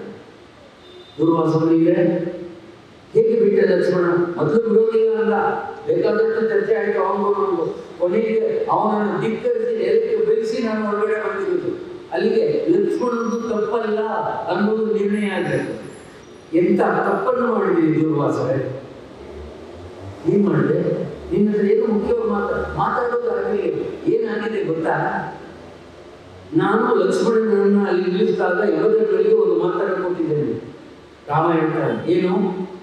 ಯಾರಾದರೂ ಒಳಗಡೆ ಬಂದರೆ ನಾನು ಎದ್ದು ಬಂದು ನಿನ್ನ ನಿಂತಿರುವವರ ಮುಖವನ್ನು ನೋಡಿದ ಕೂಡಲೇ ಅವರ ತಲೆ ಸಹಸ್ರಗಳಾಗುತ್ತೆ ಅಂತ ಹೇಳಿದ್ದೀನಿ. ಈ ಹೋಗಿ ನಾನು ಲಕ್ಷ್ಮಣನಿಗೆ ಯಾಕೆ ಬಿಟ್ಟೆ ಅಂತ ಕೇಳಲಿಕ್ಕೆ ಹೋದ್ರೆ ಅವನ ಪ್ರಾಣ ಹೋಗುತ್ತೆ. ನನ್ನಿಂದ ಅಪ್ಪ ಸತ್ತ, ನನ್ನಿಂದ ಹೆಂಡತಿ ಸತ್ತು, ಇನ್ನು ನನ್ನಿಂದ ನನ್ನ ತಮ್ಮ ಸಾಯ್ಬೇಕು. ಅದೊಂದೇ ಅಲ್ಲವೇ ಈ ರಾಮನ ಅಂತರ್ದೃಷ್ಟ. ಇವನು ರಾಮನೇ, ಇವನು ದೇವರೇ. ದಶರಥ ಸತ್ತದ್ದು ರಾಮನಿಂದ, ರಾಮ ಹುಟ್ಟಿದ ದಶರಥ ಕಾಡ್ಕೊಂಡು ಸಾಯ್ತಾ ಇರಲಿಲ್ಲ. ಬಂಗಾರದ ಸೀತೆಯನ್ನು ಮಾಡದೇ ಇದ್ರೆ ಸೀತೆ ಸಾಯ್ತಾ ಇರಲಿಲ್ಲ. ಈಗ ಲಕ್ಷ್ಮಣ ಒಳಗಡೆ ಬಿಟ್ಟಿದ್ದರಿಂದ ಲಕ್ಷ್ಮಣನಿಗೂ ಸಾಯುವ ಗತಿ ಬಂತು. ರಾಮ ಬಂದು ನೋಡಿದ್ರೆ ಲಕ್ಷ್ಮಣ ಸಾಯ್ತಾನೆ. ಎಂತ ಇಕ್ಕಟ್ಟಿನ ಸ್ಥಿತಿ. ಯಾರಿಗೂ ನಮ್ಮಂತವ್ರು ಈ ಕಷ್ಟ ಬರೋದಿಲ್ಲ. ರಾಮನಿಗೆ ಇದೇ ತರ ಕಷ್ಟದಲ್ಲೇ ರಾಮ ಜೀವನ ಮಾಡಿದ. ಆದ್ದರಿಂದ ಅವನು ಕೊನೆವರೆಗೂ ಉಳ್ಕೊಂಡ. ಅವನ ರಾಮಾಯಣ ಅಂದ್ರೆ ರಾಮ ಹೋದ ದಾರಿ ಬರೀ ಕಷ್ಟದ ದಾರಿಯೇ, ಸುಖದ ದಾರಿಯೇ ಇಲ್ಲ. ಅದಕ್ಕೆ ಕೆಲವರು ರಾಮಾಯಣ ಕೇಳೋದಿಲ್ಲ. ರಾಮಾಯಣ ಕೇಳಿದಷ್ಟು ದುಃಖವನ್ನು ತಡ್ಕೊಳ್ಳುವ, ಕಷ್ಟವನ್ನು ಸಹಿಸುವಂತ ಶಕ್ತಿ ಬರುತ್ತೆ ಮನುಷ್ಯನಿಗೆ. ಕೇಳಬಾರ್ದು ಅಂತಾರೆ, ಕೇಳಿದಷ್ಟು ತಡ್ಕೊಳ್ಳುವ ಶಕ್ತಿ ಬರುತ್ತೆ, ಎದುರ್ಕೊಳ್ಬಾರ್ದು. ಅಂತೂ ಬಹಳ ದುಃಖ ಆಯ್ತು ರಾಮನಿಗೆ. ಕಣ್ಣಲ್ಲಿ ನೀರಾಕಿ ತಲೆ ತಗ್ಗಿಸಿ ಕೂತ್ಕೊಂಡು ಯಮಧರ್ಮ ನೋಡ್ತಾನೆ. ರಾಮ, ನಿನ್ನ ದುಃಖ ನನಗೆ ಅರ್ಥವಾಗ್ತಾ ಇದೆ. ಈಗ ನೀನು ಲಕ್ಷ್ಮಣನನ್ನು ನೋಡಿದ್ರೆ ಅವನ ತಲೆ ಶಾಸ್ತ್ರಗಳಾಗುತ್ತೆ, ಅಂದ್ರೆ ಅವನ ಪ್ರಾಣ ಹೋಗುತ್ತೆ. ನನಗೂ ಈಗ ದುಃಖ ಆಗ್ತಾ ಇದೆ, ಅನಿವಾರ್ಯವಾಗಿ ಆಗೋಗಿದೆ. ಒಂದು ಕೆಲಸ ಮಾಡಿ, ನೀನು ಈಗ ಹೋಗಿ ಲಕ್ಷ್ಮಣನ ಮುಖ ನೋಡಬೇಡ. ನೀನು ಹೇಳಿದ್ರೇನು, ನಾನು ಬಂದು ಮುಖ ನೋಡಿದ ಮೇಲೆ ಅವನ ತಲೆ ಸಹಸ್ರವಾಳ. ನೀನು ನೋಡಿದ್ರೆ ತಾನೆ ನನ್ನ ಸಹಸ್ರವಾಳಾಗೋದು. ನೀನು ನೋಡಲೇಬೇಡ. ಇನ್ನು ಮುಂದೆ ಯಾವತ್ತೂ ನೀನು ಲಕ್ಷ್ಮಣನ ನೋಡುವುದೇ ಬೇಡ ಅಂತ ಒಂದು ಉಪಾಯವನ್ನು ನಾನು ಹೇಳ್ಕೊಡ್ತೇನೆ. ಯಾವಂದ್ರೆ ಏನು, ಇವತ್ತಿನಿಂದ ಅವನನ್ನ ಅಯೋಧ್ಯೆಯಿಂದ ಗಡೀಪಾರು ಮಾಡಿ. ಇವತ್ತಿನವರೆಗೆ ರಾಮನ ಸೇವೆ ಮಾಡಿದ್ದರಿಂದ ರಾಮದೇವರು ಲಕ್ಷ್ಮಣನಿಗೆ ಕೊಟ್ಟ ಅತ್ಯಂತ ಉಡುಗೊರೆ ಗಡೀಪಾರು. ಗಡೀಪಾರು ಅಂದ್ರೆ ಏನು? ಅಯೋಧ್ಯೆಯವರು ಒಂದು ತನ್ನ ಕೊಡುವಾಗಿಲ್ಲ, ಒಂದು ರೆಡಿ ಕೊಡುವಾಗಿಲ್ಲ, ಕಾಲಕ್ಕೆ ಕಪ್ಪೆ ಕೊಡುವಾಗಿಲ್ಲ, ಅರಮನೆಯ ಆಭರಣ ಉಡುಪನ್ನು ಹಾಕೊಂಡು ಹೋಗುವಾಗಿಲ್ಲ. ಎಲ್ಲವನ್ನು ತೆಗೆದಿಟ್ಟು ಏನೂ ಇಲ್ಲದೆ ಇದ್ದ ಒಂಥರ ಅಯೋಧ್ಯೆಯನ್ನು ಬಿಟ್ಟು ಆ ಕ್ಷಣದಲ್ಲೇ ಹೊರಡಬೇಕು. ಬೆಂಗಳೂರು ಸಾರ್ತಾರೆ, ಯಾರು ಅಯೋಧ್ಯೆಯ ಜನ ಲಕ್ಷ್ಮಣನ ಜೊತೆ ಮಾತಾಡಬಾರ್ದು, ಬಿಟ್ಟು ಹೋಗ್ತಾ ಇದ್ದಾನೆ, ಅವನಿಗೆ ಊಟ ಕೊಡಬಾರ್ದು, ನೀರು ಕೊಡಬಾರ್ದು. ಇದೆ ಯಾವತ್ತೂ ಬಹಿಷ್ಕಾರ ಆಗೋದು ಅಂದ್ರೆ ಗಡೀಪಾರ. ಎಲ್ಲಾದ್ರೂ ಹೋಗಿ ಯಮಧರ್ಮ ಹೇಳ್ತಾನೆ, ಇನ್ನು ಮುಂದೆ ಸತ್ತರೆ ನಿಮಗೆ ದುಃಖ ಬರುತ್ತೆ, ಎಲ್ಲಾದ್ರೂ ಹೋಗಿ ಬದುಕೊಳ್ಳಿ ಲಕ್ಷ್ಮಣ, ನೀನು ಮತ್ತೆ ನೋಡೋದು ಬೇಡ. ಇಲ್ಲಿಂದನೇ ಕೂಗಿ ಹೇಳ್ಬೋದು ಲಕ್ಷ್ಮಣನಿಗೆ, ಮುಖ ನೋಡಬೇಡ, ಈ ಕ್ಷಣದಲ್ಲಿ ಗಡೀಪಾರು ಮಾಡಿದ್ದೇನೆ ರಾಜಾಜ್ಞೆ, ಈ ಕ್ಷಣದಿಂದಲೇ ಅಯೋಧ್ಯೆ ಬಿಟ್ಟು ಹೊರಟೋಗ್ಬೇಕು. ಹೆಂಡತಿ ಯಾವ ಮುಖನೂ ನೋಡಲಿಕ್ಕೆ ಅರಮನೆ ಮನೆ ಹೋಗುವಾಗೇ ಇಲ್ಲ. ಈ ಕ್ಷಣದಿಂದಲೇ ನೀನು ಗಡೀಪಾರು ಕೂಗು. ರಾಮನಿಗೆ ಬೇರೆ ದಾರಿ ಇಲ್ಲ. ಲಕ್ಷ್ಮಣ, ಅಣ್ಣ ಬರಬೇಡ. ಅಣ್ಣ ಹೇಳಿದ ಮಾತನ್ನು ಕೇಳದೇ ಇರುವ ತಮ್ಮನ ಮುಖವನ್ನು ನೋಡುವಷ್ಟು ಸಹನೆ ನನಗಿಲ್ಲ. ಅಯೋಧ್ಯೆಯ ರಾಜ ರಾಮ, ನಾನು ಮಾಡಿದ ಆಜ್ಞೆ ಏನು? ಯಾರನ್ನೇ ಯಾವುದೇ ಕಾರಣಕ್ಕಾದರೂ ಬಿಡಬಾರ್ದು. ದೂರ್ವಾಸರಲ್ಲ, ಮಹಾರುದ್ರದೇವರೇ ಬಂದಿದ್ರು ಬಿಡಬಾರ್ದಾಗಿತ್ತು. ನೀನು ಸಂದರ್ಭ ಬಂದರೆ ಯುದ್ಧ ಮಾಡಬೇಕಾಗಿತ್ತು, ಸೋಲಿಸಬೇಕಾಗಿತ್ತು, ಅಥವಾ ದೂರದಿಂದಲೇ ನಿಂತ್ಕೊಂಡು ಕೂಗಿ ನಮ್ಗೆ ಹೇಳ್ಬೋದಾಗಿತ್ತು. ಈ ತರ ಗಲಾಟೆ ಮಾಡ್ತಾ ಇದ್ದಾರೆ ಒಳಗಡೆ ಬಿಟ್ಟಿಲ್ಲ, ಏನೂ ಇರಲಿಲ್ಲ. ಬಿಟ್ಟೆ, ನಾನು ಮಾತಿನ ತಪ್ಪಿನ ನಡೆದಂತಾಯಿತು. ಈಗ ನನಗೊಂದೇ ಒಂದು ಮಾರ್ಗ ಇರೋದು ಏನಪ್ಪ ಅಂದ್ರೆ, ಈ ಕ್ಷಣದಿಂದಲೇ ನಿನ್ನನ್ನ ನಿರ್ದಾಕ್ಷಿಣ್ಯವಾಗಿ ನನ್ನ ತಮ್ಮ ಅನ್ನುವ ಆಸೆಯನ್ನು ಬಿಟ್ಟು 14 ವರ್ಷ ಅರಮನೆಯನ್ನು ಬಿಟ್ಟು ಕಾಡಿನಲ್ಲಿ ನನ್ನ ಜೊತೆಯಲ್ಲಿ ಜೀವನ ಮಾಡಿಕೊಂಡಿದ್ದೆ ಎಂಬ ಒಂದು ಅಂಗಿನ ವಿಚಾರವನ್ನು ಮನಸ್ಸಿಗೆ ಅರ್ಪಿಸಿಕೊಳ್ಳದೆ, ಈ ಕ್ಷಣದಿಂದ ನೀನು ತಮ್ಮನಲ್ಲ, ನಾನು ಅಣ್ಣನಲ್ಲ, ಅಯೋಧ್ಯೆಗೂ ನಿನಗೂ ಸಂಬಂಧ ಇಲ್ಲ, ನೀನು ದಶರಥನ ಮಕ್ಕಳಲ್ಲಿ ನೀನು ಒಬ್ಬ ಇಲ್ಲ, ಈ ದಿನದಿಂದಲೇ ಗಡೀಪಾರು ಮಾಡಿದ್ದೇನೆ. ಈ ಕ್ಷಣದಿಂದಲೇ ಹೊರಡು. ಮತ್ತೆ ಅರಮನೆಗೆ ಹೋಗಬಾರ್ದು, ಹೆಂಡತಿ ಮುಖವನ್ನು ನೋಡಬಾರ್ದು, ಏನಿಲ್ಲ, ನೇರವಾಗಿ ಹೋಗ್ತಾ ಇರೋದು. ಈ ಕ್ಷಣದಲ್ಲಿ ಆಜ್ಞೆ ಆಗಬೇಕು. ಇಲ್ಲದೇ ಇದ್ರೆ ಅಕಸ್ಮಾತ್ ನಾನಾಗಿದ್ದೇನಾರು ಬಂದು ನಿನ್ನ ಮುಖ ನೋಡಿದ್ರೆ ನೀನು ನನ್ನ ಎದುರಿಗೆ ಸಮುದ್ರ ಓಡಾಗಿ ನಿನ್ನ ತಲೆ ಪ್ರಾಣ ಹೋಗುತ್ತೆ. ಆ ದೃಶ್ಯವನ್ನು ನೋಡ್ಲಿಕ್ಕೆ ನನ್ನ ಆಗೋದಿಲ್ಲ. ಈಗಲೇ ಅಪ್ಪ ಸತ್ತದನ್ನು ನೋಡಿದ್ದೇನೆ, ಹೆಂಡತಿ ಸತ್ತಿದ್ದನ್ನು ನೋಡಿದ್ದೇನೆ, 3 ದಿನ ತಾಯಿಯಂದಿಗೂ ಹೋಗಿದ್ದಾರೆ. ಸಾಕು, ಕಣ್ಣು ನೋಡಿ ನೋಡಿ ನೋಡಿ ನೋಡಿ ಸಾಕಾಗೋದು. ಎಲ್ಲರ ದುಃಖವನ್ನು ತಡ್ಕೋಬಹುದು. ಲಕ್ಷ್ಮಣ, ನೀನು ನನ್ನ ಕಣ್ಣು ಮುಂದೆ ಸತ್ತರೆ ನಾನು ಬದುಕೋದಿಲ್ಲ. ಆದರೆ ಯಾವಾಗ ಗುರುವಾಸರು ಒಳಗಡೆ ಬಂದರೂ ನನ್ನ ಆಯುಷ್ಯ ಅರ್ಧ ಕಡಿಮೆ ಆಯಿತು. ನೀನು ಆ ಕಡೆ ಹೋದ ಕೂಡಲೇ ನಾನು ನೀನು ಹಿಂದೆನೇ ಇನ್ನೇನು ಬರ್ತಾ ಇದ್ದೇನೆ, ಅರ್ಧ ಆಯುಷ್ಯ ಮುಗಿದಾಯ್ತು ನನಗೆ, ಇನ್ಯಾಕೆ ನಾನು ಬದುಕಬೇಕು? ದಯವಿಟ್ಟು ನನ್ನ ಮಾತನ್ನ ನೀನು ಹುಸಿಯಾಗಿ ತಗೊಳ್ಳಬೇಡ, ನಿಜವಾಗಿ ತಗೊಂಡು ಈ ಕ್ಷಣದಿಂದಲೇ ಅಯೋಧ್ಯೆಯನ್ನು ಬಿಟ್ಟು ಹೊರಡು, ನನ್ನನ್ನು ನೋಡುವ ಪ್ರಯತ್ನ ಮಾಡಬೇಡ. ರಾಜಾಜ್ಞೆ ಶಿರಸಾವಹಿಸಿದ್ದೇನೆ ಮಹಾಪ್ರಭು ಅಂತ ಹೇಳಿ ಚಪ್ಪಲಿಯನ್ನು ಬಿಟ್ಟು ಒಡವೆ ಗಿಡವೆ ಎಲ್ಲವನ್ನು ತೆಗೆದು ಕೇವಲ ವಸ್ತ್ರವನ್ನು ಧಾರಣೆ ಮಾಡಿ, ಏನು ಪಾಪರ್ ಚಿಟ್ಟಿ ಅಂತ ಹೇಳ್ತಾರೆ ಇವತ್ತಿನ ಕಾಲದಲ್ಲಿ ಇಂಗ್ಲೀಷ್ನಲ್ಲಿ, ಅದೇ ನಾವು ಗಡಿ ಪಾರ್ ಅಂದರೆ ಹಾಗೆ ಬ್ಯಾಂಕ್ನಲ್ಲಿ ದುಡ್ಡು ಏನು ಕಡಿಮೆ ಇದ್ದರೆ ಪಾಪರ್ ಚಿಟ್ಟಿ ಕೊಡ್ತಾರೆ. ಅವನು ಚಪ್ಪಲಿ ಹಾಕೊಂಡು ತಿರುಗಾಡೋದಿಲ್ಲ, ಒಳ್ಳೆ ಬಟ್ಟೆ ಹಾಕೊಳ್ಳೋದಿಲ್ಲ, ಒಡವೆಗಳು ಹಾಕೊಳ್ಳೋದಿಲ್ಲ, ಇದೆಲ್ಲ ಇದು ಆ ಗಡಿ ಪಾರ್ ಅಂದರೆ ಅದಕ್ಕೆ ಇನ್ನೊಂದು ಶಬ್ದ ಆಗ್ತದೆ. ಆ ಕ್ಷಣದಲ್ಲೇ ಹೊರಟುಬಿಟ್ಟ. ಅರಮನೆ ಬರಲೇ ಲಕ್ಷ್ಮಣ, ಹೆಂಡತಿ ಹೇಳಿ ಉಳ್ಬಿಡ, ಹೆಂಡತಿ ಶ್ರೀರಂಗನ ಮಗಳು, ಅತ್ಯಂತ ಸಾಧ್ವಿ, ಒಳ್ಳೆ ಅಂತ ಹೆಂಡತಿಯನ್ನೇ ನಾವು ಇನ್ನೊಂದು ಸಾರಿ ಎಲ್ಲೂ ನೋಡ್ಲಿಕ್ಕೆ ಆಗೋದಿಲ್ಲ ಅಂತ ಹೆಂಡತಿ ಲಕ್ಷ್ಮಣನಿಗೆ.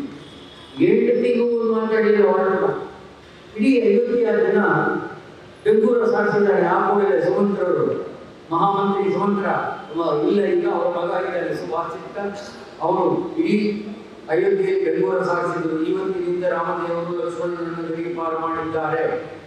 ಅಯೋಧ್ಯೆಯಲ್ಲಿರುವ ಯಾವ ಪ್ರಜೆಯಾದರೂ ಲಕ್ಷ್ಮಣನಿಗೆ ಒಂದು ತುತ್ತು ಅನ್ನ, ಒಂದು ಲೋಟ ನೀರು ಕೊಡಬಾರದು, ಯಾರ ಮನೆಯಲ್ಲಾದರೂ ಕೂತ್ಕೊಳ್ಳಿಕ್ಕೆ ಒಂದು ಜಾಗ ಕೆಳಗೆ ಕೊಡಬಾರದು, ಅವನಿಗೂ ಅಯೋಧ್ಯೆಗೂ ಸಂಬಂಧ ಇಲ್ಲ, ಗಡಿಪಾರು ಮಾಡಿದ್ದಾರೆ. ದಯವಿಟ್ಟು ಇದನ್ನೆಲ್ಲವನ್ನು ಗಮನ ತಗೊಳ್ಬೇಕು ಅಂತ ಇಡೀ ಅಯೋಧ್ಯೆಯಲ್ಲಿ ಬೆಂಗೂರು ಸಾಧಿಸಿದ ರಾಮ. ಎಲ್ಲ ಜನಕ್ಕೂ ವಿಷಯ ಗೊತ್ತಾಗಿದೆ. ಕೆಲವರಿಗೆ ದುಃಖ, ಕೆಲವರಿಗೆ ಅನುಕಂಪ, ಕೆಲವರಿಗೆ ಅಯೋಧ್ಯೆಯೇ ಬೇಡ. ಏನಿದು ಮೇಲೆ ನೋಡಲಿಕ್ಕೆ ಅಯೋಧ್ಯೆ ಇಲ್ಲಿ ನಡೀತಾ ಇರೋದು ನೋಡಿದ್ರೆ ಎಲ್ಲ ಭೀಕರ ದುರಂತಗಳೇ, ಒಂದೊಂದಲ್ಲ. ಯಾರೋ ಮಾತನ್ನು ಕೇಳ್ಕೊಂಡು ಅವನು ಕಾಡ್ಕೊಂಡ ರಾಮ ನಮ್ಮನ್ನೆಲ್ಲ ಕೈಬಿಟ್ಬಿಟ್ಟು, ಇನ್ಯಾರೋ ಏನೋ ಅಂದ್ರು ಅಂತ ಸೀತಮ್ಮ ಹೊರಟೋಗ್ಬಿಟ್ರು. ಇದು ಈಗ ಲಕ್ಷ್ಮಣ ಅವರ ಅಣ್ಣನೇ ಗಡಿಪಾರು ಮಾಡಿದ. ಏನಿದು ಅಯೋಧ್ಯೆಯಲ್ಲಿ ದುಸ್ಥಿತಿ ಹಿಂಗಾಗುತ್ತಲ್ಲ? ಪ್ರತಿಗಳು ಯೋಚನೆ ಮಾಡುವ ಸಂದರ್ಭ. ಯಾತಕ್ಕೆ ರಾಮದೇವರು ಆ ರೀತಿ ಮಾಡ್ತಿದ್ದಾರೆ? ಧರ್ಮಕ್ಕೆ, ಸತ್ಯಕ್ಕೆ. ಅದನ್ನ ಅವನು ಪ್ರತಿಪಾದನೆ ಮಾಡ್ಲಿಕ್ಕೆ ಹೋದ್ರೆ ಆ ಧರ್ಮ ಸೂಕ್ಷ್ಮ ಪ್ರಜೆ ಗೊತ್ತಾಗಬೇಕಲ್ಲ, ಇಲ್ಲದೆ ಇರಲಿಲ್ಲ. ಇವತ್ತು ನೀವು ನೋಡಿರ್ಬೋದು, ಸಕ್ಕರೆಯನ್ನು ನಮ್ಮ ದೇಶದಿಂದ ಬೇರೆ ದೇಶಕ್ಕೆ ಕಳಿಸುವಾಗಿಲ್ಲ ಅಂತ ಕ್ಯಾನ್ಸಲ್ ಮಾಡಿದ್ರು ಈ ದೇಶದ ಪ್ರಧಾನಿ. ಪಕ್ಕದ ಮನೆಯವರು ಹೇಳ್ತಾರೆ, ಇವ್ರಿಗೆ ಏನಾದ್ರು ಡಾಕ್ಟರ್ ಕೆಟ್ಟೋಗಿದ್ದೀನಿ ನಿಮ್ಮ ಪ್ರಧಾನಮಂತ್ರಿಗೆ ಅಂತಾರೆ. ನನ್ನ ಹತ್ರ ಒಂದು ಏನು ಹೇಗೆ ಹೇಳಿದ್ರು ಅವ್ರಿಗೆ, ಯಾಕೆ ನಟಿವಿ ನೋಡ್ತಾ ಹೋಗಿದ್ದೀನಿ, ಇವ್ರಿಗೆ ತಲೆಗೆ ಕೆಟ್ಟೋಗಿದ್ದೀನಿ, ಯಾಕೆ ಏನು ಇದು ಒಂದು ದಿವಸ ಒಂದೊಂದು ಥರ ಮಾಡ್ತಾ ಇದ್ದಾರೆ ಅವರು, ಏನೇ ಬಂದಿರೋ ನೋಡ್ತಾ ಇರೋರು ಅರ್ಥ ಆಗಲಿಲ್ಲ ಅವ್ರಿಗೆ. ಯಾಕೆ ಇವತ್ತು ನಡೆಯುತ್ತಿದ್ದಾರೆ ಅಂದರೆ ಇನ್ನು 2 ವರ್ಷದ ಮೇಲೆ ನಮಗೆ ಸಕ್ಕರೆ ಇರುವುದಿಲ್ಲ, ಸಿಕ್ಕೋದಿಲ್ಲ, ಡಾಲರ್ ಸಿಕ್ಕೋದಿಲ್ಲ. 9 ಸೂತ್ರಗಳಿದೆ ಅದರಲ್ಲಿ. ಇನ್ನು ಇದೊಂದೇ ಅಲ್ಲ, ಇನ್ನು 9 ಸೂತ್ರಗಳು ಬರುತ್ತೆ. ನಾಳೆ ನಾಳಿದ್ರಿಂದ ಒಂದೊಂದೇ ಒಂದು ದಿವಸಕ್ಕೆ ಮುಗ್ದು ನೋಡ್ಕೊಳ್ಳುವಂಥದ್ದು ಬರುತ್ತೆ. ಇವತ್ತಿನವರೆಗೆ ನಾವು ಬದುಕಿದ್ದೆಲ್ಲ ಹೆಚ್ಚು ದೇಶದಲ್ಲಿ, ಇನ್ನು ಮುಂದೆ ಬದುಕೋದು ಬರೀ ಚಾಟಿಗಳ. ಅದು ದೇಶಕ್ಕಾಗಿ, ರಾಷ್ಟ್ರಕ್ಕಾಗಿ, ಪ್ರತಿಯೊಬ್ಬ ಪ್ರಜೆಯ ಯೋಗಕ್ಷೇಮಕ್ಕಾಗಿ, ಕೇವಲ ಸ್ವಾರ್ಥಕ್ಕಾಗಿ. ಅದು ರಾಮನ ಆಳಿ. ತಮ್ಮ ಮಾಡಿದ ಒಂದು ತಪ್ಪಿಗೆ ತಮ್ಮನನ್ನೇ ತ್ಯಾಗ ಮಾಡಿದ ತ್ಯಾಗಮೂರ್ತಿ ರಾಮಚಂದ್ರ. ಇವತ್ತಿನ ಕಾಲಕ್ಕೆ ರಾಮಾಯಣ ಎಂತ ಸಮಂಜಸವಾಗುತ್ತದೆ. ಲಕ್ಷ್ಮಣ ಹೊರಟರು, ಊರಿನ ಜನ ಎಲ್ಲ ಕಣ್ಣಲ್ಲಿ ನೀರಾಗ್ತಿದ್ದ, ಯಾರ ಜೊತೆ ಮಾತಾಡುವಾಗಿಲ್ಲ. ಗಡಿಪಾರ ಆದ್ಮೇಲೆ ಅಯೋಧ್ಯ ಜನ ಜೊತೆ ಮಾತಾಡುವಾಗಿಲ್ಲ, ಮೌನ ನಡ್ಕೊಂಡು ಹೋಗ್ತಾ ಇದ್ರು. ಎಲ್ಲರೂ ನೋಡಿಕೊಂಡು ರೋಡಲ್ಲಿ ಆ ಕಡೆ ಈ ಕಡೆ ರಸ್ತೆಯಲ್ಲಿ 2 ಕಡೆ ಕಣ್ಣಿನಲ್ಲಿ ನೀರು ಹಾಕಿ ಧಾರಾಕಾರವಾಗಿ ಅಳಿತಿದ್ದಾರೆ. ಸುಮಿತ್ರೆಯ ಬಸ್ಸಿನಲ್ಲಿ ಬಂದಂತ ಲಕ್ಷ್ಮಣ ಅತ್ಯಂತ ಸಾಧ್ವಿ. ಇಡೀ ರಾಮಾಯಣದಲ್ಲಿ ರಾಮನಿಗಿಂತ ಮುಂದೆ ಪಾತ್ರ ಲಕ್ಷ್ಮಣ. ಯೋಚನೆ ಮಾಡಬಹುದು. ಇಡೀ ಅಯೋಧ್ಯೆಯ ಅರಮನೆಯಲ್ಲಿ ಗುಸುಗುಸು ಶುರುವಾಗ್ತಾ ಇದೆ ಅವರವರಲ್ಲಿ. ಏನು ಸುಮ್ಮನೆ ಊರ ಮೇಲೆ ಹತ್ತಿರ ಹೋದ್ರು. ನಿನ್ನ ಗೊತ್ತಾಯ್ತ ವಿಷಯ ಏನು? ನಿನ್ನ ಗಂಡನ್ನ ರಾಮದೇವರು ಗಡಿಪಾರು ಮಾಡೋದು. ಇನ್ನು ಲಕ್ಷ್ಮಣ ಅರಮನೆಗೆ ಬರೋದಿಲ್ಲ, ಅಯೋಧ್ಯೆಗೆ ಬರುವಾಗಿಲ್ಲ. ಅಯೋಧ್ಯೆ ಬಿಟ್ಟು ಹೋಗ್ತಾ ಇದ್ದಾನೆ. ಆದರೆ ಇನ್ನೇನು ಸ್ವಲ್ಪ ಅಯೋಧ್ಯೆ ಬಿಟ್ಬಿಡ್ತಾನೆ. ಅಯೋಧ್ಯೆ ಸರಾದ ಬಿಟ್ಟಾಯ್ತು ಅಂದರೆ ಮುಗಿದಾಯ್ತು. ಹೌದೇ? ಹೌದು. ಕಾರಣ ಕಾರಣ ಎಲ್ಲವನ್ನೇ ಹೇಳಿದರು. ಈ ರೀತಿ ಮಾತಿಗೆ ತಪ್ಪಿ ನಡೆದರು. ದೂರ್ವಾಸದಿಂದ ನಿಮ್ಮ ಗಂಡನಿಗೆ ಈ ಕಷ್ಟ ಬಂತು, ಹೊಟ್ಟೆ ಹೋಗಿಲ್ಲ. ಯಾವಾಗ 14 ವರ್ಷ ತನ್ನ ಗಂಡ ಕಾಡಿಗೆ ಹೋದ ಅಂತ ಸ್ನಾನ ಮಾಡ್ತಾ ಇದ್ದಂತ ಊರ್ಗಳಿಗೆ ಗೊತ್ತಾದ ಮೇಲೆ ಸ್ನಾನದಿಂದ ಹೊರಗಡೆ ಬಂದಂತ ಮಹಾಸಾಧ್ವಿ ಪತಿವ್ರತ ಶಿರೋಮಣಿ ಊರ್ಮಿಳ ದೇವಿ ವಸಿಷ್ಠರನ್ನು ಕರೀತಾಳೆ. ಮೊದಲು ಕುಲಗುರುಗಳನ್ನು, ಗುರುಗಳೇ, ರಾಮದೇವರ ಜೊತೆಯಲ್ಲಿ ನಮ್ಮ ಯಜಮಾನರು ಹೋಗಿದ್ದಾರೆ. ಹೌದಮ್ಮ, ಎಷ್ಟೇ ಕೇಳಿ ಹೊರಟಿದ್ದಾರೆ, ಹೋಗಿ, ಅದರ ಧರ್ಮ. ಅಣ್ಣನ ಸೇವೆ ಮಾಡಬೇಕಾಗಿದ್ದು ಅವರ ಧರ್ಮ. ಇನ್ನು ಗಂಡನಿಗೆ ತಕ್ಕಂತೆ ಇರಬೇಕಾದದ್ದು ನನ್ನ ಧರ್ಮ.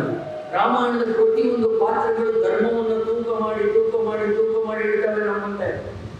ಸ್ತ್ರೀ ಪಾತ್ರ ಆಗಲಿ, ಪುರುಷ ಪಾತ್ರ ಆಗಲಿ, ಪ್ರಾಣಿಗಳಾಗಲಿ ಇಲ್ಲಿಕೆ ಇಲ್ಲ. ಅವತ್ತು ಸ್ಥಾನದ ವಸಿಷ್ಠರು ಕರೆದರು, ಸ್ವಾಮಿ, ಹೌದಮ್ಮ, ಇನ್ನು 14 ವರ್ಷ ನಿನ್ನ ಗಂಡ ಅಯೋಧ್ಯೆಗೆ ಬರುವುದು, ಪರವಾಗಿಲ್ಲ. ಆದರೆ ನಿಮ್ಮಿಂದ ಒಂದು ಉಪಕಾರ ಆಗಬೇಕು ಗುರುಗಳು. ಏನು? ಇನ್ನು ಮುಂದೆ 14 ವರ್ಷಗಳ ಪರ್ಯಂತ ನೀವಲ್ಲದೆ ಇನ್ಯಾವ ಗಂಡಸು ನನ್ನ ಕಣ್ಣಿಗೆ ಕಾಣಲ್ಲ. ಊರ್ಮಿಳೆ ಏನಾದರೂ ಸಂದರ್ಭ ಇದ್ದರೆ ನೀವು ಮಾತ್ರ ಬಂದು ಮಾತಾಡಬೇಕು. ಗುರುಗಳು ನಿಮ್ಮನ್ನು ನೋಡಿದ್ರೆ ನನ್ನ ಇಂದ್ರಿಯಗಳು ಕೂಡ ಸಡಿಲವಾಗಲಿಕ್ಕೆ ಸಾಧ್ಯ ಇದೆ. ಆದ್ದರಿಂದ ನೀವು ಒಬ್ಬರು ಇನ್ನು ಯಾವುದೇ ಕಾರಣದಿಂದ ಯಾರೂ ಬಂದು ನನ್ನ ಹತ್ರ ಮಾತಾಡಿ.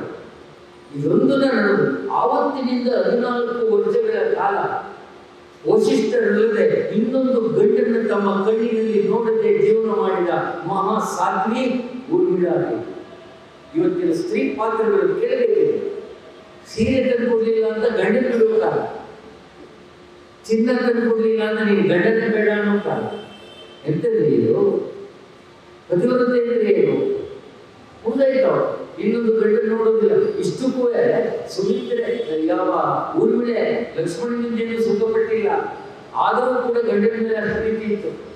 ಹೌದಾ? ಗಡಿಪಾರ ಆಯ್ತೆ, ಸರಿ, ಮೌನವಾಗಿ ಇದ್ರು. ಅದೇ ಅಯೋಧ್ಯೆಯ ದಕ್ಷಿಣ ದಿಕ್ಕಿಗೆ ಬರ್ತಾ ಇದ್ದಾರೆ.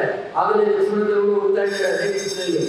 ಯಾರಿಗೂ ಹೇಳಿಲ್ಲ, ಕಲಿಯಿಲ್ಲ, ಮಹಾಮಂತ್ರಿಗೂ ಹೇಳಿಲ್ಲ, ವಸಿಷ್ಠರಿಗೂ ಹೇಳಿಲ್ಲ. ಮಾತು ನೆಟ್ಟಿಗೆ ಬಂದು ಕೂಡಲೇ ಆ ದಕ್ಷಿಣ ದ್ವಾರದ ಒಂದು ಮುಖ್ಯ ಜಾಗದಲ್ಲಿ ತಾನೇ ಒಂದು ಚಿತೆಯನ್ನು ಸಿದ್ಧ ಮಾಡಿಕೊಂಡು, ಇನ್ನೊಬ್ಬರು ಕರೀಲಿಲ್ಲ ಸೇವಕರನ್ನ, ತಾನೇ ಒಂದು ಚಿತೆ ಸೌದೆ ಎಲ್ಲ ತರಿಸಿ ತಾನೇ ಚಿತೆಯನ್ನು ಸಿದ್ಧ ಮಾಡಿಕೊಂಡು ಆ ಚಿತೆಯ ಮೇಲೆ ಪದ್ಮಾಸನ ಆಗಿ ಕೂತ್ಕೊಳ್ತಾಳೆ ಮಹಾ ಸತಿ ಊರ್ಮಿಳಾ. ಲಕ್ಷ್ಮಣನ ಹೆಂಡತಿ ಅಗ್ನಿಸ್ತಂಭನ ಮಾಡ್ತಾಳೆ ದೇವಿ. ಯಾವಾಗ ಅಗ್ನಿಸ್ತಂಭನ ಮಾಡಿದ್ಲೋ ಆ ಅಗ್ನಿ ಪ್ರಾಜ್ವಲ್ಯಮಾನವಾಗಿ ದೇಹ ಹತ್ತಿ ದಗ ಉಳಿತಾ ಇದೆ. ಅವಳ ದೇಹಕ್ಕೆ ಅಗ್ನಿಯೇ ಸ್ಪರ್ಶವಾಯಿತು. ಆಶ್ಚರ್ಯ. ಊರಿನ ಜನ ಎಲ್ಲ ಅಯೋಧ್ಯ ಪ್ರಜೆಗಳು ಓ ಅಂತ ಕೇಳ್ತಾ ಇದ್ದಾರೆ. ಎಂತ ಅಯೋಧ್ಯ ಅರಮನೆಗೆ ಏನು ಗತಿ ಬಂತು? ಯಾವ ಗಳಿಗೆಯಲ್ಲಿ ದಶರಥ ಹೋದನೋ ಅವತ್ತಿನಿಂದ ಒಂದೊಂದು ದುರಂತಗಳು ಎಲ್ಲ ಅಯೋಧ್ಯ ಪ್ರಜೆಗಳ ಕಣ್ಣಿನಲ್ಲಿ ನೀರು ಹತ್ಕೊಂಡು ಉಳಿತಾ ಇದೆ. ಈ ಜನ ಕೂಗಾಡುತ್ತಿದ್ದೆಲ್ಲ ಲಕ್ಷ್ಮಣ ದೂರದಲ್ಲಿ ನಿಂತ್ಕೊಂಡು ಕೇಳಿದ. ಅಯೋಧ್ಯೆ ಸರಹದ್ದಿನಿಂದ ಬಿಟ್ಟು ಹೊರಟೋಗಿದ್ದ. ಅಲ್ಲಿ ಯಾರೋ ಹೋಗಿದ್ದ, ಸ್ವಲ್ಪ ಬಪ್ಪ ಇಲ್ಲಿ. ಅವನು ಅಯೋಧ್ಯೆ ಸರಹದ್ದಿನಿಂದ ಅಂದ್ರೆ ಮಾತಾಡ್ಬೋದು. ಏನು ಸ್ವಾಮಿ, ಏನದು ಗಲಾಟೆ? ಅಯ್ಯೋ, ನಿಮ್ಗೆ ಗೊತ್ತಿಲ್ಲವೇ? ನಿಮ್ಮ ಹೆಂಡತಿ ಲಕ್ಷ್ಮಣ, ನಿಮ್ಮ ಹೆಂಡತಿ ಬೆಂಕಿ ಬಿದ್ದೋದು. ಹೌದಾ? ಹೌದು. ನಿಮ್ಮನ್ನು ಗಡಿಪಾರು ಮಾಡಿದ ವಿಚಾರದಲ್ಲಿ ಕೂಡಲೇ ಅವಳೇ ಚಿತೆಯನ್ನು ಸಿದ್ಧ ಮಾಡಿಕೊಂಡು ಪದ್ಮಾಸನದಲ್ಲಿ ಕೂತು ಅಗ್ನಿಸ್ತಂಭನ ಮಾಡಿಕೊಂಡು ಹತ್ಕೊಂಡು ಉಳಿತಾ ಇದ್ದಾರೆ. ಅದನ್ನು ನೋಡಿ ಅಯೋಧ್ಯೆ ಅದನ್ನು ಕೂಗ್ತಾ ಇದ್ದಾರೆ. ಲಕ್ಷ್ಮಣನಿಗೆ ಎಂತ ಹೆಂಡತಿ ಸಿಕ್ಕಿದ್ದಾರೆ ನನಗೆ. ಇವತ್ತಿನವರೆಗೆ 14 ವರ್ಷ ಗಂಡನನ್ನು ಬಿಟ್ಟು ದೂರ, ಆಮೇಲೆ ಬಂದ ಮೇಲೆ ಸೇರಿದ್ದು ಅಷ್ಟರಲ್ಲೇ. ಈಗ ಗಂಡನೇ ಇಲ್ಲ ಅಂದ್ರೆ ತನ್ನ ದೇಹವನ್ನೇ ತ್ಯಾಗ ಮಾಡಿಕೊಂಡು ಮುಗಿದಲ್ಲಿ ನೀನು ಈಗೆಲ್ಲ ಕಾಡ್ತಾ ಇದ್ರೆ ನಾನು ಉಳಿಯೋದಿಲ್ಲ ಕಡೆ ಅಂತ ಗಂಡ ಅಂದ್ರೆ ನೀವಿಷ್ಟವನ್ನ ಮಾಡ್ಕೊಂಡ್ರಿ ಅಂತಾರೆ. ಇರೋದು ಭಕ್ತಿ ಇರುವುದಿಲ್ಲ. ನೀನು ಇಷ್ಟೆಲ್ಲ ಕಷ್ಟಪಡ್ರೆ ನಾನು ಇರುವುದಿಲ್ಲ, ನಿಮ್ಮಿಷ್ಟವನ್ನ ಮಾಡ್ಕೊಡ್ರಿ ನಮಗೇನು. ಅಯ್ಯೋ ರಾಮ, ಅದಕ್ಕೆ ಅವ್ನ ಗತಿ ಏನಾಗಬೇಕು? ಬಾಯಿ ಮಾತಾಡಿದ್ರೆ ನೀವೊಂದು ಆಗಬೇಡಿ ಅಂತ ಹೇಳ್ಬೇಡ್ರೆ ಆ ಥರ ಜನರು ಸಿಗೋದಿಲ್ಲ. ಮಾಡ್ಕೊಳ್ಳಿ ನಿಮ್ಗೆ ಇಷ್ಟ ಬಂದಂಗೆ, ಅಂದ್ರೆ ನೀವು ಸಾಯಿದೆ ಅಂತಲೇ ಅರ್ಥ. ಊರ್ಮಿಳೆ ಆಗಲ್ಲ, ಲಕ್ಷ್ಮಣ ಆಗಲ್ಲ. ಅಯ್ಯೋ, ಎಂತ ಗಂಭೀರ ಸ್ಥಿತಿ ಅದು. ಅರ್ಕೊಂಡು ಉಳಿತಾ ಇದ್ದಾರೆ ಅಂತ ನೋಡಿ ಕೂಡಲೇ ಲಕ್ಷ್ಮಣ ಕಳ್ಕೊಳ್ಳಿಕ್ಕೆ ಸಾಕು.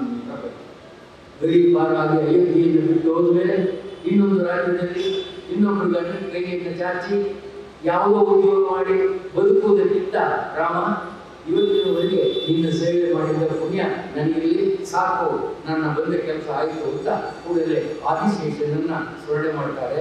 ತಾನು ಆದಿಶೇಷ ಅವತಾರಿಯಾಗಿ ಲಕ್ಷ್ಮಣ ಹುಟ್ಟಿದ್ದರಿಂದ ಆದಿಶೇಷನಾಗಿಯೇ ಆಕಾಶ ಮಾರ್ಗದಲ್ಲಿ ತನ್ನ ಕೊನೆಯನ್ನು ಕಳೀತಾರೆ ಲಕ್ಷ್ಮಣದೇವರು. ಅಲ್ಲಿಗೆ ಹೋಗ್ತಾರೆ. ರಾಮದೇವರಿಗೆ ವಾರ್ತೆ ಬಂತು, ರಾಮ ಅರಮನೆಯಲ್ಲಿದ್ದಾನೆ, ದುಃಖ ತಡ್ಕೊಳ್ಳಿಕ್ಕೆ ಆಗ್ತಾ ಇಲ್ಲ. ರಾಮ, ಎಂತ ನದ್ದೃಷ್ಟ ನೀನು, ಏನು ಒಂದು ಲಾಟ್ರಿ ಹೊಡೆದ್ಬಿಟ್ರೆ ಅದೃಷ್ಟವಂತರು ಹೊಡ್ತೀವಿ, ಇದಕ್ಕಿದ್ದಾರೆ ಏನಾದ್ರು ದಾರಿಯಲ್ಲಿ ಒಂದು ₹1000 ಸಿಕ್ಕಿದ್ರೆ ಎಂತ ಅದೃಷ್ಟವಂತರಪ್ಪ ಅಂತೀವಿ ನಾವು. ರಾಮದೇವರು ನದ್ದೃಷ್ಟ ಅನ್ಕೋತಾ ಇದ್ದಾರೆ. ಯಾರಿಗೂ ಬೇಡ ನನ್ನಂತ ಹಣಗಳು. ರಾಮ, ಏನು ನನ್ನ ಸ್ಥಿತಿ ತಡ್ಕೊಳ್ಬಹುದೇನ, ಆಗ್ತಾನೆ ಇಲ್ಲ ಅಂತ ಹೇಳಿ ಬೇಸವಾಯಿತು. ಅರಮನೆ ಖಾಲಿಯಾಗಿದೆ. ಭರತ ಶತ್ರುಘ್ನರನ್ನು ಕರೆದು ರಾಮದೇವರು, ಅಪ್ಪ ಸಾಕಾಯಿತು ನನಗೆ ಸಂಸಾರ, ನಾನಿನ್ನು ಬದುಕೋದು, ನನಗೆ ಬದುಕಬೇಕು ಅನ್ನೋ ಆಸೆಯೂ ಕೂಡ ಹುಟ್ಟುತ್ತಾ ಇದೆ. ಸರ್, ಇವತ್ತಿನವರೆಗೆ ರಾಮ ಬದುಕಿ ಮಾಡಿದ ಸಾಧನೆ ಎಷ್ಟು ಒಳ್ಳೆಯದೋ, ಎಷ್ಟು ಕೆಟ್ಟದ್ದೋ, ಎಷ್ಟು ಧರ್ಮವೋ, ಎಷ್ಟು ಅಧರ್ಮವೋ, ಇದೆಲ್ಲವೂ ಕೂಡ ರಾಮಾಯಣವನ್ನು ಓದಿದ ಜನ ತಿಳ್ಕೊಳ್ಬೇಕು. ಕೃತಾಯುಗದಿಂದ ಹಿಡಿದು ತ್ರೇತಾಯುಗದಲ್ಲಿ, ದ್ವಾಪರಾಯುಗದಲ್ಲಿ, ಮತ್ತೆ ಕಲಿಯುಗದಲ್ಲಿ. ದ್ವಾಪರಾಯುಗದಲ್ಲಿ ಧರ್ಮರಾಯರು ರಾಮಾಯಣವನ್ನು ದ್ರೌಪದಿಗೆ ಹೇಳ್ತಾರೆ. ನೀವು ಕೇಳಿರ್ಬೋದು, ವಿದುರ ದುರ್ಯೋಧನನ್ನು ಹೇಳ್ತಾರೆ, ಹಿಂದೆ ನಡೆದ ರಾಮಾಯಣದಲ್ಲಿ ಹೀಗಾಯಿತು, ಸ್ವಲ್ಪನಾದರೂ ತಲೆ ತಗ್ಗಿಸಿ ಬದುಕು ನೀನು ಅಂತ ಹೇಳ್ತಾರೆ. ಕೃತಾಯುಗದಲ್ಲಿ ನಡೆದ, ತ್ರೇತಾಯುಗದಲ್ಲಿ ನಡೆದ ರಾಮಾಯಣ ದ್ವಾಪರಾಯುಗದಲ್ಲಿ ಹೇಳ್ತಾರೆ. ರಾಮನ ಗತಿ ಏನಾಯಿತು, ಕುಂಭಕರ್ಣನ ಗತಿ ಏನಾಯಿತು, ಮೇಘನಾದ ಏನಾದ, ಇದನ್ನಾದರೂ ತಿಳ್ಕೊಂಡು ಅವನು ಬದಲಾವಣೆ ಆಗಲಿ ಅಂತ ಮಾಡಿದ್ರು ಪ್ರಯತ್ನ. ಆದರೆ ಅವನಾಗಲಿಲ್ಲ. ಆವತ್ತಿನಿಂದಲೂ ರಾಮಾಯಣ ಪ್ರಚಾರದಲ್ಲಿದ್ದು ಜನರಂಜಿತವಾಗಿದ್ದು ಎಲ್ಲರಿಗೂ ಬೇಕು ಅನ್ನಿಸ್ತಾ ಇದೆ. ಭರತ ಶತ್ರುಘ್ನರು ಕರೀತಾರೆ, ಅಪ್ಪ ಲವಕುಶರಿಗೆ ಆಗಲೇ ಒಂದು ದಾರಿ ಮಾಡಿದ್ದಾನೆ. ಅವರು ಅಯೋಧ್ಯೆಗೂ ಅವರಿಗೆ ಸಂಬಂಧ ಇಲ್ಲ, ಅಯೋಧ್ಯೆಯಲ್ಲಿ ಅವರಿಗೆ ಪಟ್ಟ ಕಟ್ಟುವಾಗಿಲ್ಲ, ಅಯೋಧ್ಯೆ ಪಟ್ಟಕ್ಕೆ ಅವರು ಬರುವಾಗಿಲ್ಲ. ಯಾಕೆಂದರೆ ಅಯೋಧ್ಯೆ ಒಂದೇ ಮನೆಗೆ ಸೇರಿದ್ದಾರೆ. ಆದ್ದರಿಂದ ಅದು ನಮ್ಮಪ್ಪ ಒಂದು ಮಾತು ಕೇಳಿದ್ದಾರೆ, ಹೇಗೆ ಏನು, ನನ್ನ ಮಗನೇ ನಿರಂತರವಾಗಿ ರಾಜನಾಗಬೇಕು. ಆ ಒಂದು ಕಾರಣದಿಂದ ರಾಮಚಂದ್ರ 14 ವರ್ಷ ವನವಾಸಕ್ಕೆ ಹೋಗಬೇಕು ಅನ್ನುವ ಕಾರಣದಿಂದ ಆ ವರವನ್ನು ನಮ್ಮ ಚಿಕ್ಕಮ್ಮ ಕೇಳಿರುವುದರಿಂದ, ನಮ್ಮ ತಂದೆ ಅದು ಕೊಟ್ಟಿರುವುದರಿಂದ ಇವತ್ತು ನಾನು ಭರತನನ್ನು ಇಳಿಸಿ ನಾನಾಗಲಿ ನನ್ನ ಮಕ್ಕಳಾಗಲಿ ಸಿಂಹಾಸನದಲ್ಲಿ ಕೂತರೆ ನಾನು ತಂದೆಗೆ ಕೊಟ್ಟ ಮಾತಿಗೆ ತಪ್ಪಿ ನಡೆದಂತೆ. ರಾಮ ಅಂದರೆ ಯಾರು? ಮಾತಿಗೆ ತಪ್ಪದೇ ಇರುವವನು, ಒಂದು ಪತ್ನಿಯನ್ನು ಒಳಗೊಂಡಿರುವವನು, ಒಂದು ಬಾಣವನ್ನು ಪ್ರಯೋಗ ಮಾಡುವವನು. ರಾಮ ಅಂದರೆ ಒಂದು, ಎರಡಲ್ಲ. ಆದ್ದರಿಂದ ಸಾಕಾಯಿತು ಭರತ, ಇನ್ನು ಇಡೀ ಅಯೋಧ್ಯೆಯ ಜವಾಬ್ದಾರಿಯನ್ನು ನಿಮ್ಮಿಬ್ಬರಿಗೆ ನಾನು ಕೊಡ್ತಾ ಇದ್ದೇನೆ. ಭರತ ಶತ್ರುಘ್ನ, ನಿಮ್ಮ ಹೆಂಡತಿಯಾದಂಥ ಮಾಂಡವಿ ಸ್ತುತಿಕೀರ್ತಿಯರ ಜೊತೆಯಲ್ಲಿ ಧರ್ಮವಾಗಿ ನ್ಯಾಯವಾಗಿ ಇವತ್ತಿನವರೆಗೆ ರಾಮರಾಜ್ಯ ಅಂದರೆ ಏನು ಅಂದರೆ ಧರ್ಮರಾಜ್ಯ ಅಂತ, ನ್ಯಾಯರಾಜ್ಯ. ತಪ್ಪಿಗೆ ಶಿಕ್ಷೆ, ನ್ಯಾಯಕ್ಕೆ ರಕ್ಷೆ ಇರುವುದು ರಾಮರಾಜ್ಯದ ಧ್ಯೇಯ. ಅದು ವ್ಯತ್ಯಾಸ ಆಗಬಾರ್ದು. ತಪ್ಪು ಮಾಡಿದವನಿಗೆ ಶಿಕ್ಷೆ ಆಗಲೇಬೇಕು, ತಪ್ಪು ಮಾಡದೇ ಇದ್ದವನಿಗೆ ರಕ್ಷಣೆ ಆಗಲೇಬೇಕು. ಇವತ್ತಿಗೆ ಎರಡೂ ಆಗ್ತಾ ಇಲ್ಲ, ಇದೆಲ್ಲೂ ಉಲ್ಟೆ ಆಗಿದೆ. ಈಗ ತಪ್ಪು ಮಾಡಿದವನು ಮನೆಯಲ್ಲಿ ಕೂತಿರ್ತಾನೆ, ತಪ್ಪು ಮಾಡಿದವನು ಜೈಲಲ್ಲಿ ಇರ್ತಾನೆ. ಅದು ಬಿಡಿಸ್ಕೊಂಡು ಬರಬೇಕಾದ್ರೆ ಅಷ್ಟೊತ್ತಿಗೆ ಅವನು ಸಾಕಾಗಿರುತ್ತೆ. ಆಮೇಲೆಲ್ಲ ನ್ಯಾಯ ಬರ್ಬೋದೇನೋ, ಬರುವಷ್ಟೊತ್ತಿಗೆ ಅವನು ಸಾಕಾಗಿರುತ್ತೆ. ರಾಮನ ಕಾಲದಲ್ಲಿ ಅದಿಲ್ಲ, ಅಲ್ಲೇ ನಿರ್ಣಯ ಮಾಡ್ತಿದ್ರು ರಾಮದೇವರು. ನಾನು ಮೊನ್ನೆ ನಾಯಿನ ಕಥೆ ಹೇಳಿದೆ, ಅಲ್ಲೇ ಹೇಳ್ತಾರ, ಅಲ್ಲೇ ಜಡ್ಜ್ಮೆಂಟ್. ಅದಕ್ಕೆ ಇದರಿಗಿಲ್ಲ ಪರಾವಿರೋಧ ವಾದ ವಿವಾದ ಏನೂ ಇಲ್ಲ.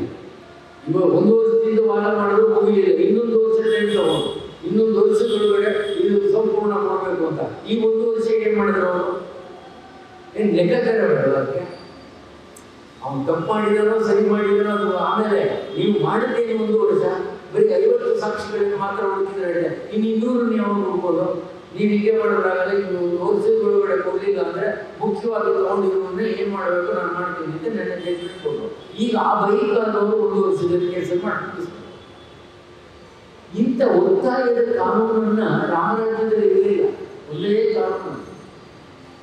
ಇನ್ನು ಮೇಲೆ ಭರತ ಸಂಕಟವಾಗುವುದು ನಿಮಗೆ ಒಂದೇ ಒಂದು ಮಾತು ಹೇಳ್ತೀನಿ, ನಾನು ನನ್ನ ಅವತಾರವನ್ನು ಅಂತ್ಯ ಮಾಡ್ತಾ ಇದ್ದೇನೆ.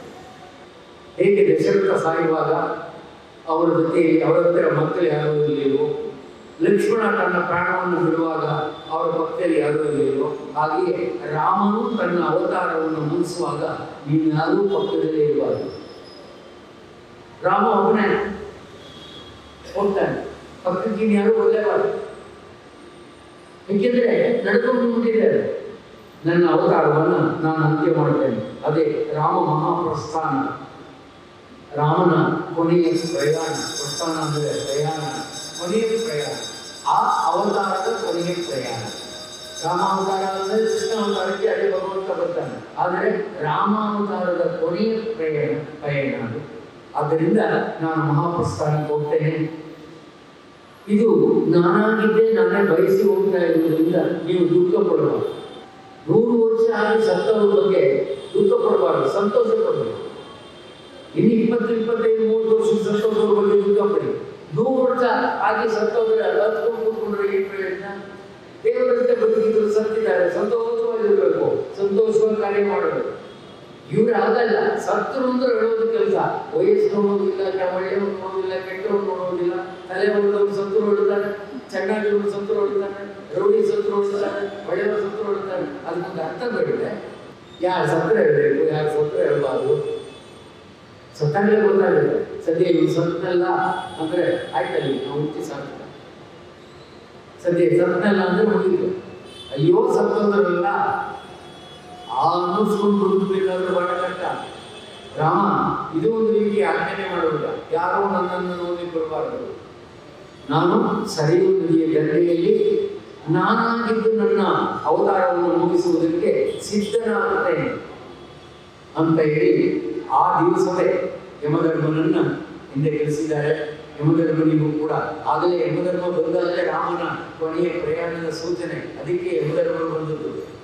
ಅದಕ್ಕೆ ನಾನು ಹೇಳಿದ್ದು, ನಮ್ಮ ಕನಸಿನಲ್ಲೂ ಆ ದೃಶ್ಯಗಳೇನಾದರೂ ಕಂಡರೆ ನಾವು ಹುಷಾರಾಗಿರಬೇಕು. ಬೆಳಗಿನ ಜಾವದಲ್ಲಿ ಯಮ ಅಂತ ಕಾಣೋದು, ಇದೀಗಿದ್ದಾಗೆ ಒಬ್ಬರು ಹೋಗಿ ಬ್ರಾಹ್ಮಣ ಬಂದ್ಬಿಡೋದು, ನೀನು ಒಳ್ಳೇದಾಗೋದಿಲ್ಲ ಅನ್ನೋದು, ನೀನು ಸತ್ತೋಗ್ತೀನಿ ಅನ್ನೋದು, ಇದೀಗಿದ್ದಾಗೆ ಕೋಣ ತಂದ್ಬಿಡೋದು, ಇವೆಲ್ಲ ಅಪಶಕುನ. ಅಂದರೆ ವಯಸ್ಸಾಗಿದ್ದವರು ಆ ಥರ ಬಂದರೆ ನಾನು ಇನ್ನೇನು ಹೋಗ್ತಾ ಇದ್ದೀನಿ. ಇದೆಲ್ಲ ಕನಸಿನ ಸಂಪ್ರದಾಯಗಳು ಕೆಲವು ಸತ್ಯವಾಗುತ್ತೆ, ಕೆಲವು ಸುಳ್ಳು ಆಗಬಹುದು. ರಾಮದೇವರು ಹೇಳಿದ ಮಾತನ್ನು ಕೇಳಿ ಬರುತ್ತಾ, ನಾನು ಯಾಕೆ ಈ ಮನೆಯಲ್ಲಿ ಉಳಿದೆ ಅಂತ ನಾನು ಯಾಕೆ ಬೇಕಿತ್ತು ನನ್ನ ಜನ್ಮ? ತಾಯಿ, ಆಳಾದ ತಾಯಿ ಯಾವ ಕೈಗೆ ಅವಳ ಹೊಟ್ಟೆಯಲ್ಲಿ ಯಾವ ಗಳಿಗೆಯಲ್ಲಿ ಹುಟ್ಟಿದ್ನೋ, ಇಡೀ ಅಯೋಧ್ಯೆಯಲ್ಲಿ ಈ ಸ್ಥಿತಿ ಬರುವುದಕ್ಕೆ ಭರತನೇ ಕಾರಣನಾದ ಅಲ್ಲ, ರಾಮ ಕಾರಣ ಅಲ್ಲ, ಲಕ್ಷ್ಮಣ ಕಾರಣ ಅಲ್ಲ, ಸೀತೆ ಕಾರಣ ಅಲ್ಲ. ಇದೆಲ್ಲ ನಡೆದದ್ದು ಅದಕ್ಕೆ ರಾಮನ ಪಟ್ಟಾಭಿಷೇಕ ನಿಂತು ಅವನು ವನವಾಸಕ್ಕೆ ಹೋದ್ಮೇಲೆ ಇದೆಲ್ಲ ನಡೆಯಿತು. ಅದರಿಂದ ರಾಮ ಹುಟ್ಟಿದ್ದೇ ತಪ್ಪು ಅಂತ ರಾಮನಿಗೆ ಗೊತ್ತಾಗಬೇಕು. ಅಯ್ಯೋ ರಾಮ, ನೀನು ಹುಟ್ಟಿ ಎಷ್ಟು ನಾವು ಹುಟ್ಟಿದ್ವಿ, ಅಷ್ಟು ಕಷ್ಟದಲ್ಲಿ ಇದ್ದರೂ ಕೂಡ ರಾಮ ಆ ಕಷ್ಟವನ್ನು ಸಹಿಸಿಕೊಂಡು ಅವರನ್ನು ಧ್ಯಾನ ಮಾಡುವವರಿಗೆ ಒಳ್ಳೆಯದು ಮಾಡ್ತಾನೆ ಅಂತಲೇ ಇದರ ಫಲಶ್ರುತಿ. ದುಃಖವನ್ನು ದುಃಖದಿಂದಲೇ ಪರಿಹರಿಸಿಕೊಳ್ಬೇಕು, ಸುಖದಿಂದ ಆಗೋದಿಲ್ಲ.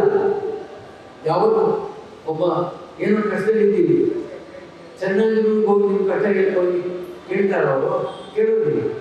ಅದೇ ನಿಮ್ಮಂತೆ ಕಷ್ಟನೇ ಕೊಡ್ತಾ ಇದ್ದವ್ರಿಗೆ ಹೇಳಿ ಈ ಥರ ಆಗೋದಿಲ್ಲ, ಅದೇ ಕಟ್ಕೊಳ್ಳಿ, ಏನಾಗೋದಿಲ್ಲ, ಎಲ್ರಿಗೂ ಆದಾಗ ನಿಮಗೂ ಆಗಲಿ. ಕಷ್ಟ ಅನ್ನೋದು ಮನಸ್ಸಿನ ಬಂದೇ ಬರುತ್ತೆ, ಆಗ ಅವ್ರು ಸಮಾಧಾನ ಹೇಳ್ತಾರೆ. ಈ ಸಮಾಧಾನಗಳನ್ನ ನಾವು ಅನುಭವಿಸಿದಾಗ ಮಾತ್ರ ಗೊತ್ತು. ಅನುಭವಿಸಿದ್ರೆ ಯಾರೋ ಕಷ್ಟವನ್ನು ನಾವೇ ಅನುಭವಿಸಿದಾಗ ಅದನ್ನು ನಮ್ಗೆ ಅರ್ಥವಾಗುತ್ತೆ, ಇಲ್ಲ. ಸದ್ಯ ಭರತ ಶಿರಸ ವಹಿಸಿದ್ದಾನೆ. ರಾಜೇಂದ್ರ, ಅಯೋಧ್ಯೆಯಲ್ಲಿ ನಾವು ಇರಬೇಕು, ಕರ್ತವ್ಯ ಇರಲೇಬೇಕು. ನಾನೇ ನಮ್ಮ ಅಪ್ಪನ ಮಾತಿಗೆ ತಕ್ಕಂತೆ ನಡ್ಕೊಳ್ತಿದ್ದೇನೋ ಅದೇ ರೀತಿ ನೀನು ನಿಮ್ಮ ತಾಯಿಯ ಮಾತಿನ ಪ್ರಕಾರ ನಡೆಯಬೇಕು ಅನ್ನೋ ಮನಸ್ಸಿದ್ರೆ ಕೊನೆಯವರೆಗೂ ಅಯೋಧ್ಯೆಯಲ್ಲಿ ರಾಜನಾಗಿರಬೇಕು. ನಿಮ್ಮಮ್ಮನ ಆಸೆ ಇದ್ದಿದ್ದೆ ನನ್ನ ಮಗ ಕೊನೆಯವರೆಗೂ ರಾಜನಾಗಬೇಕು. ರಾಮ ಇಲ್ಲಿದ್ರೆ ಇವ್ರು ರಾಜನಾಗಲಿಕ್ಕಾಗೋದಿಲ್ಲ, ಆದ್ರಿಂದ ಅವನ ಕಾಲಕ್ಕೆ ಕಳಿಸ್ಬಿಡಿ ಅಂತ ಕೇಳ್ಕೊಂಡು ನಿಮ್ಮಮ್ಮನ ವಿಷಯ. ನಾನೀಗ ಅದನ್ನೇ ನಿನಗೆ ಪ್ರೋತ್ಸಾಹ ಮಾಡ್ತಾ ಇದ್ದೀನಿ. ಕೊನೆಯವರೆಗೂ ನೀನೇ ರಾಜ. ನನ್ನ ಮಕ್ಕಳು ಇಲ್ಲಿಲ್ಲ, ಅಯೋಧ್ಯೆಯಿಂದ ಅದರ ಹೊರಗಡೆ ಕಳಿಸ್ಬಿಟ್ಟಿದ್ದೀನಿ. ಸೀತಮ್ಮ ಎಣಿಕೆ ಇಲ್ಲ, ನಮ್ಮ ತಾಯಿಯೂ ಇಲ್ಲ, ನಿನ್ನ ತಾಯಿಯೂ ಇಲ್ಲ, ಚಿಕ್ಕಮ್ಮನೂ ಇಲ್ಲ, ಯಾರೂ ಇಲ್ಲ. ಇಲ್ಲಿ ನೀನು ಸ್ವತಂತ್ರ. ನಿಮ್ಮ ತಾಯಿ ನನ್ನ ತಂದೆಯನ್ನು ಕೇಳಿಕೊಂಡ ಪ್ರಕಾರ ನೀನು ಇಷ್ಟು ದಿವಸಗಳು ಹೇಗಿದೆಯೋ ಹಾಗೆ ಅಯೋಧ್ಯೆಯನ್ನು ರಾಜ್ಯಭಾರ ಮಾಡ್ತಾ ಇರಬೇಕು, ನನ್ನ ಹುಡುಕೊಂಡು ಯಾರು ಬರಬಾರದು ಅಂತ ಹೇಳಿ ಆ ದಿವಸವೇ ಗುರುವಾರ, ರಾಮದೇವರು ಹುಟ್ಟಿದ್ದು ಬುಧವಾರ, ಅಂತ್ಯಕ್ಕೆ ಸಿದ್ಧನಾದದ್ದು ಗುರುವಾರ, ಅವರು ವನವಾಸಕ್ಕೆ ಹೋದದ್ದು ಶುಕ್ರವಾರ, ಅವರು ಲಂಕಾನಗರವನ್ನು ಪ್ರವೇಶ ಮಾಡಿದ್ದು ಬುಧವಾರ. ಇದೆಲ್ಲ ಕಾರಣ ಇದೆ. ಶನಿವಾರಕ್ಕೂ ರಾಮದೇವರಿಗೂ ಸಂಬಂಧ ಇಲ್ಲ. ಕೆಲವರು ಹೇಳ್ತಾರೆ ರಾಮದೇವರು ಹುಟ್ಟಿದ ವಾರ, ರಾಮದೇವರು ಕಾಡು ಬಂದ ವಾರ, ರಾಮದೇವರು ಮದುವೆ ಆದ ವಾರ. ರಾಮದೇವರು ಹುಟ್ಟಿದ್ದು ಬುಧವಾರ, ಪುನರ್ವಸು ನಕ್ಷತ್ರ, ನವಮಿ ತಿಥಿ, ಅದೇ ಒಂದು ಶನಿವಾರ. ಅವರು ಕಾಡಿಗೆ ಹೋದದ್ದು ಶನಿವಾರ. ನಮಗೆ ರಾಮಾಯಣದಲ್ಲಿ ರಾಮ ಕಾಡಿಗೆ ಹೋದದ್ದೇ ಮುಖ್ಯವಾದ ಅಂಶ. ಆದ್ದರಿಂದ ಶನಿವಾರ ರಾಮನ ವಾರ ಅಂತ ಮಾಡಿದ್ರು. ರಾಮ ಹುಟ್ಟಿದ ಅಂತ ಮಾಡಲಿಲ್ಲ. ರಾಮ ಹುಟ್ಟಿದ್ದೇ ಕಾಡಿಗೆ ಹೋಗಲಿಕ್ಕೆ, ಕಾಡಿಗೆ ಹೋದ್ಮೇಲೆ ರಾಮ ಅವತಾರ ಶುರುವಾದದ್ದು. ಆದ್ದರಿಂದಲೇ ಆ ಒಂದು ಶನಿವಾರವನ್ನು ಮುಖ್ಯ ದಿನ ಅಂತ ಮಾಡಿದ್ರು. ಕೇವಲ ಬೇರೆ ಕಾರಣ ಇಲ್ಲ. ಮದುವೆನೂ ಅವತ್ತಾಗಲಿ. ಮಾರನೇ ದಿನ ಬ್ರಾಹ್ಮಿ ಮುಹೂರ್ತದಲ್ಲಿ ಎದ್ದಿದ್ದಾಗ ರಾಮದೇವರು ವಿಧಿಪೂರ್ವಕವಾಗಿ ನಿತ್ಯ ಕರ್ಮವನ್ನು ಮುಗಿಸಿ ಸೂರ್ಯನಿಗೆ ನಮಸ್ಕಾರ ಮಾಡಿ ಗಾಯತ್ರಿ ಮಂತ್ರ ಪಠಣವನ್ನು ಮಾಡಿ ಇಕ್ಷ್ವಾಕುವಿಂದ ಹಿಡಿದು ದಶರಥನವರಿಗೆ ರಾಜ್ಯಭಾರ ಮಾಡಿದ 49 ಜನ ಮಹಾ ರಥರನ್ನು ಭಗೀರಥ, ಅಲಂಕ, ಮಾಂದಾತ, ವಿಕ್ರಮ, ಹರಿಶ್ಚಂದ್ರ ಇವರೆಲ್ಲ ರಘುವಂಶದವರು. ಯಾರು ಕಡಿಮೆ ಇಲ್ಲ. ಒಬ್ಬರಿಗೊಬ್ಬರಿಗೂ ದೊಡ್ಡವರೇ ಹೊತ್ತು ಚಿಕ್ಕವರೇ ಇಲ್ಲ. ಒಬ್ಬೊಬ್ಬರು ಒಂದೊಂದು ಮಾತು ಕಾರ್ಯ ಮಾಡೋರು. ಅವನ್ನೆಲ್ಲರೂ ಸಮನ್ವಯ ಮಾಡ್ತಾರೆ. ನಾವು ಮೊಟ್ಟ ಮೊದಲು ಮಾಡಬೇಕಾಗಿದ್ದು ಸಾಧ್ಯವಾದರೆ ಪ್ರತಿನಿತ್ಯ ಹಿರಿಯರನ್ನು ನೆನೆಸ್ಕೊಳ್ಬೇಕು ಅಂತ 2 ಪುರಾಣ ಇದೆ.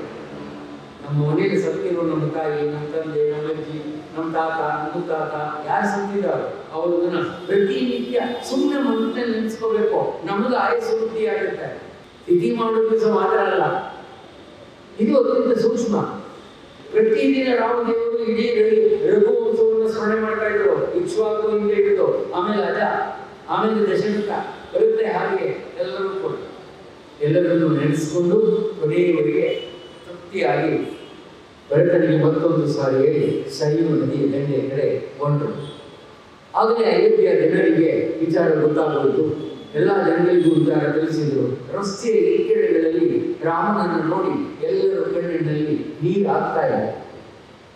ನಾನಿನ್ನೂ ಅವತಾರ ಮುಗಿಸಿಲ್ಲ, ಅಥವಾ ನಾನೇನು ಪ್ರಾಣ ಬಿಟ್ಟು ಇನ್ನೊಬ್ಬರು ನೋಡುವಾಗ ನಾನು ಪ್ರಾಣ ಬಿಡೋದಿಲ್ಲ. ಎಲ್ಲರೂ ನೋಡ್ತಿದ್ದಾಗೆ ನಾನು ನೀರಿನಲ್ಲಿ ತೇಲಿ ಹೋಗುವಂಥವ್ರು. ನಾನೇನು ಗುಡ್ಡ ಹೋಗಿ ಇದ್ದಲ್ಲಿ ನಾನು ಪ್ರಾಣ ಹೋಗುವುದಿಲ್ಲ. ಯಾರೂ ಅಳಬಾರದು. ಸತ್ತ ವ್ಯಕ್ತಿಗೆ ಸ್ವರ್ಗ ಸಿಕ್ಕುವುದಿಲ್ಲ ಅಂತ ಶಾಸ್ತ್ರ ಇದೆ. ನಾವು ಸತ್ತನ್ನು ಮದ್ದು ಮಾಡೋ ಕೆಲಸ ಯಾವುದು? ಅಳೋದು, ಅಟ್ಯಾಕ್ ಮದ್ದು ಮಾಡೋದು. 10 ಬಿಟ್ರೆ ಈಗ ಅದೇ ಒಂದು ದೊಡ್ಡ ಕೆಲಸ. ದುಡ್ಡು ಕೊಟ್ಟು ಎಳಿಸ್ತಾರೆ. ದುಡ್ಡು ಕೊಡು, 1000 ರೂಪಾಯಿ ಕೊಟ್ಬಿಟ್ರೆ ಇಡೀ ರಾತ್ರಿ ಬಂದು ಇಬ್ಬರು ಹೇಳ್ತಾರೆ ರವಿಕುಮಾರ್ ಸತ್ತೋದ ಅಟ್ಯಾಕ್. ಬೆಳಗಾಗಿದ್ದು 1000 ರೂಪಾಯಿ ಇಟ್ಕೊಂಡು ಹೋಗ್ತಾ ಇದ್ದಾರೆ.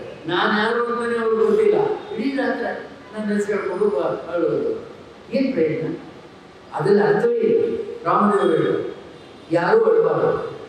ಇವತ್ತಿನವರಿಗೆ ಅವತರಿಸಿದಂಥ ನಾನು ಮನುಷ್ಯನಾದರೂ ಮರ್ಯಾದಾ ಪುರುಷೋತ್ತಮನಾಗಿ ಜಗತ್ತಿನಲ್ಲಿ ಮನುಷ್ಯನು ಕೂಡ ದೇವರಾಗಬಹುದು ಅನ್ನುವುದನ್ನು ಪ್ರತ್ಯಕ್ಷವಾಗಿ ಮಾಡಿ ತೋರಿಸುವುದಕ್ಕೆ ರಾಮನಾಗಿ ಅವತಾರ ಮಾಡಿ ಬಂದಿದ್ದೇನೆ. ಮನುಷ್ಯನಾಗಿ ಬಂದ ಮೇಲೆ ಒಂದು ದಿವಸ ನನ್ನ ವ್ಯಾಪಾರ ಮುಗಿಸಲೇಬೇಕು. ಇವತ್ತು ಮುಗಿಸುವಂಥ ಸಂದರ್ಭ ಬಂದಿದೆ. ಆದ್ದರಿಂದ ನಾನು ಸರಿಯು ನದಿಯ ಹತ್ತಿರ ಹೋಗಿ ನಾನು ನನ್ನ ಅಂತ್ಯವನ್ನು ಕಾಣ್ತಾ ಇದ್ದೇನೆ. ನನ್ನನ್ನು ನೋಡಿಕೊಂಡು ಯಾರೂ ನನ್ನ ಹಿಂದೆ ಬರಬಾರದು. ಕಾಡು ಹೋಗುವಾಗ ಎಲ್ಲರೂ ಬಂದಾಗ ಇವತ್ತು ಬರಬಾರದು. ಇದು ರಾಜಾಜ್ಞೆ. ನಾನು ಒಬ್ಬನೇ ಹೋಗಬೇಕು. ನಾನು ಅಂತ್ಯವನ್ನು ಕಾಣ. ರಾಜಾಜ್ಞೆ. ಯಾರೂ ಇದನ್ನು ಮೀರಬಾರದು. ಈಗ ವಸಿಷ್ಠರ ಮಗ ಆ ಜಾಗದಲ್ಲಿದ್ದಾನೆ. ಸುಮಂತ್ರನ ಮಗ ಮಂತ್ರಿಯಾಗಿದ್ದಾನೆ. ಈ ವಿಶ್ವಾಮಿತ್ರನ ಮಗ ಸುನಿಶ್ಚೇಪ ಅಯೋಧ್ಯೆಯಲ್ಲೇ ಇದ್ದಾನೆ. ಅವರಿಗೆಲ್ಲ ಜವಾಬ್ದಾರಿ ಕೊಟ್ಟು ಯಾರೂ ನನ್ನನ್ನು ಹುಡ್ಕೊಂಡು ಬರಬಾರದು, ನಾನು ಹೊರಟಿದ್ದೇನೆ ಅಂತ ಇಡೀ ಅಯೋಧ್ಯೆಯ ಜನರಿಗೆ ಆಶೀರ್ವಾದ ಮಾಡಿ ರಾಮದೇವರು ಸರಿಯು ನದಿಯ ದಂಡೆಗೆ ಬರ್ತಾರೆ. 2 ಕಾಲನ್ನು ನೀರಿನಲ್ಲಿ ಮುಳುಗಿಸಿ ತಮ್ಮ ಕಣ್ಣಿನಿಂದ ಸೂರ್ಯನನ್ನು ದರ್ಶನ ಮಾಡುತ್ತಾ ಒಂದು ಕಣ್ಣಿನಿಂದ ಹನುಮಂತನನ್ನ, ಇನ್ನೊಂದು ಕಣ್ಣಿನಿಂದ ವಿಭೀಷಣನನ್ನ ನೆನೀತಾರೆ. ಇಬ್ಬರು ಚಿರಂಜೀವಿಗಳು, ಇವರಿಬ್ಬರಿಗೂ ಸಾವಿಲ್ಲ. ಸಾವಿಲ್ಲದೆ ಇದ್ದವ್ರನ್ನೇ ಕರೆದರು, ಸಾವಿಲ್ಲದೆ ಇದ್ದವ್ರನ್ನ ಕರೆದು ಅವ್ರ ಮುಂದೆ ತಮ್ಮ ಸಾವನ್ನು ಒಪ್ಪಿದವನು ರಾಮ. ಒಂದೊಂದಲ್ಲ, ರಾಮನ ಎಲ್ಲ ವಿಚಾರಗಳನ್ನು ತಕೊಂಡು ಹೋದರೆ ಎಷ್ಟು ಅಲ್ಲಿ ನಮಗೆ ಸಮಸ್ಯೆ ಪರಿಹಾರವಾಗುತ್ತೆ. ಇಬ್ಬರು ಸ್ಮರಣೆ ಮಾಡಿದ ಕೂಡಲೇ ಬಂದರು, ರಾಮಚಂದ್ರ ಪ್ರಭು, ವಿಭೀಷಣ ದೇವರು ಮತ್ತು ಹನುಮಂತ ದೇವರು ಇಬ್ಬರು ಬಂದರು. ವಿಭೀಷಣನು ದೇವರೇ. ರಾಮಚಂದ್ರ, ಏನು ಕೂತ್ಕೊಳ್ಳಿ, ಏನಿಲ್ಲ, ನಾನು ನನ್ನ ಅವತಾರವನ್ನು ಮುಗಿಸ್ತಾ ಇದ್ದೆ, ಮಹಾಪ್ರಸ್ಥಾನಕ್ಕೆ ಹೋಗ್ತಾ ಇದ್ದೆ. ಇವತ್ತು ನೋಡಿದ ಅಯೋಧ್ಯೆಯಲ್ಲಿ ನಡೆದ ಘಟನೆ ಎಲ್ಲ ನಿಮ್ಗೆ ಗೊತ್ತಿದೆ. ಮೊನ್ನೆ ಲಕ್ಷ್ಮಣಂದು ಗೊತ್ತಾಯ್ತಲ್ಲ. ಹೌದು, ಇನ್ಯಾಕೆ ಇರ್ಬೇಕು ನಾನು?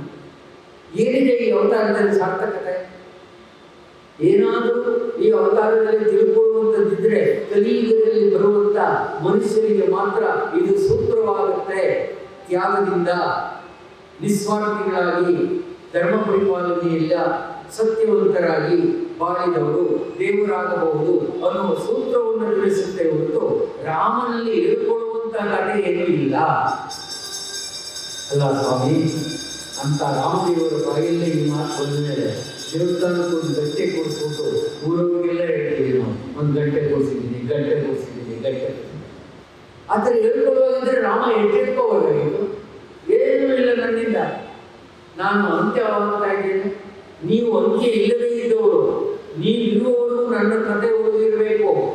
ಇವತ್ತು ರಾಮಾಯಣ ಉಳಿದಿರುವುದು ವಿಭೀಷಣನಿಂದ, ರಾಮಾಯಣ ಉಳಿದಿರುವುದು ಹನುಮಂತನಿಂದ, ಇವರಿಬ್ಬರಿಗೆ ಮೂಲಪಡಿಸರು. ಆದ್ದರಿಂದಲೇ ನಿಮ್ಮಿಬ್ಬರನ್ನು ಕರೆದಿದ್ದೇನೆ. ನಾನು ನಿಮ್ಮ ಕಣ್ಣೆದುರಿಗೆ ನನ್ನ ಅವತಾರವನ್ನು ಮುಗಿಸ್ತೇನೆ. ಹನುಮಂತರ ಕಣ್ಣಲ್ಲಿ ನೀರು.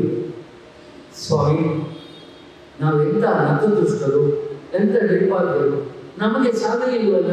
ನಿನಗಿಂತ ಮೊದಲೇ ನಾವು ಪ್ರಾಣ ಬಿಡುವ ಅಂದರೆ ನಾವು ನಮ್ಮನ್ನ ಯಾಕೆ ಚಿರಂಜೀವಿ ಮಾಡಿದೆ? ನೀವು ನಾನೆಲ್ಲ ಮಾಡಿದ್ದೆ, ನೀವು ಕೇಳ್ಕೊಂಡು ಬಂದಿದ್ದು, ನಾನೇ ನಿಮಗೆ ಚಿರಂಜೀವಿ ಮಾಡೋಣ. ನೀವು ಕೇಳ್ಕೊಂಡು ಬಂದಿದ್ರೆ ನೀವು ಆಗಿದ್ದೀರಿ. ನಾನು ದೇವರಾದರೂ ಚಿರಂಜೀವಿ ಆಗುವುದು ಕೇಳ್ಕೊಂಡು ಬಂದಿಲ್ಲ. ಅನಿವಾರ್ಯ ಈ ಅವತಾರದಿಂದ ಇನ್ನೊಂದು ಅವತಾರ ಹೋಗ್ಬೇಕು, ಅಲ್ಲೂ ಅವತಾರವನ್ನು ಮುಗಿಸಿ ಮತ್ತೆ ಶ್ರೀಮನ್ನಾರಾಯಣನ ದ್ವಾರವನ್ನು ಕಾಯ್ಕೊಳ್ಳಿಕ್ಕೆ ಹೋಗ್ಬೇಕು. ನಾನು ಆ ನಿರೀಕ್ಷೆಯಲ್ಲಿದ್ದೇನೆ.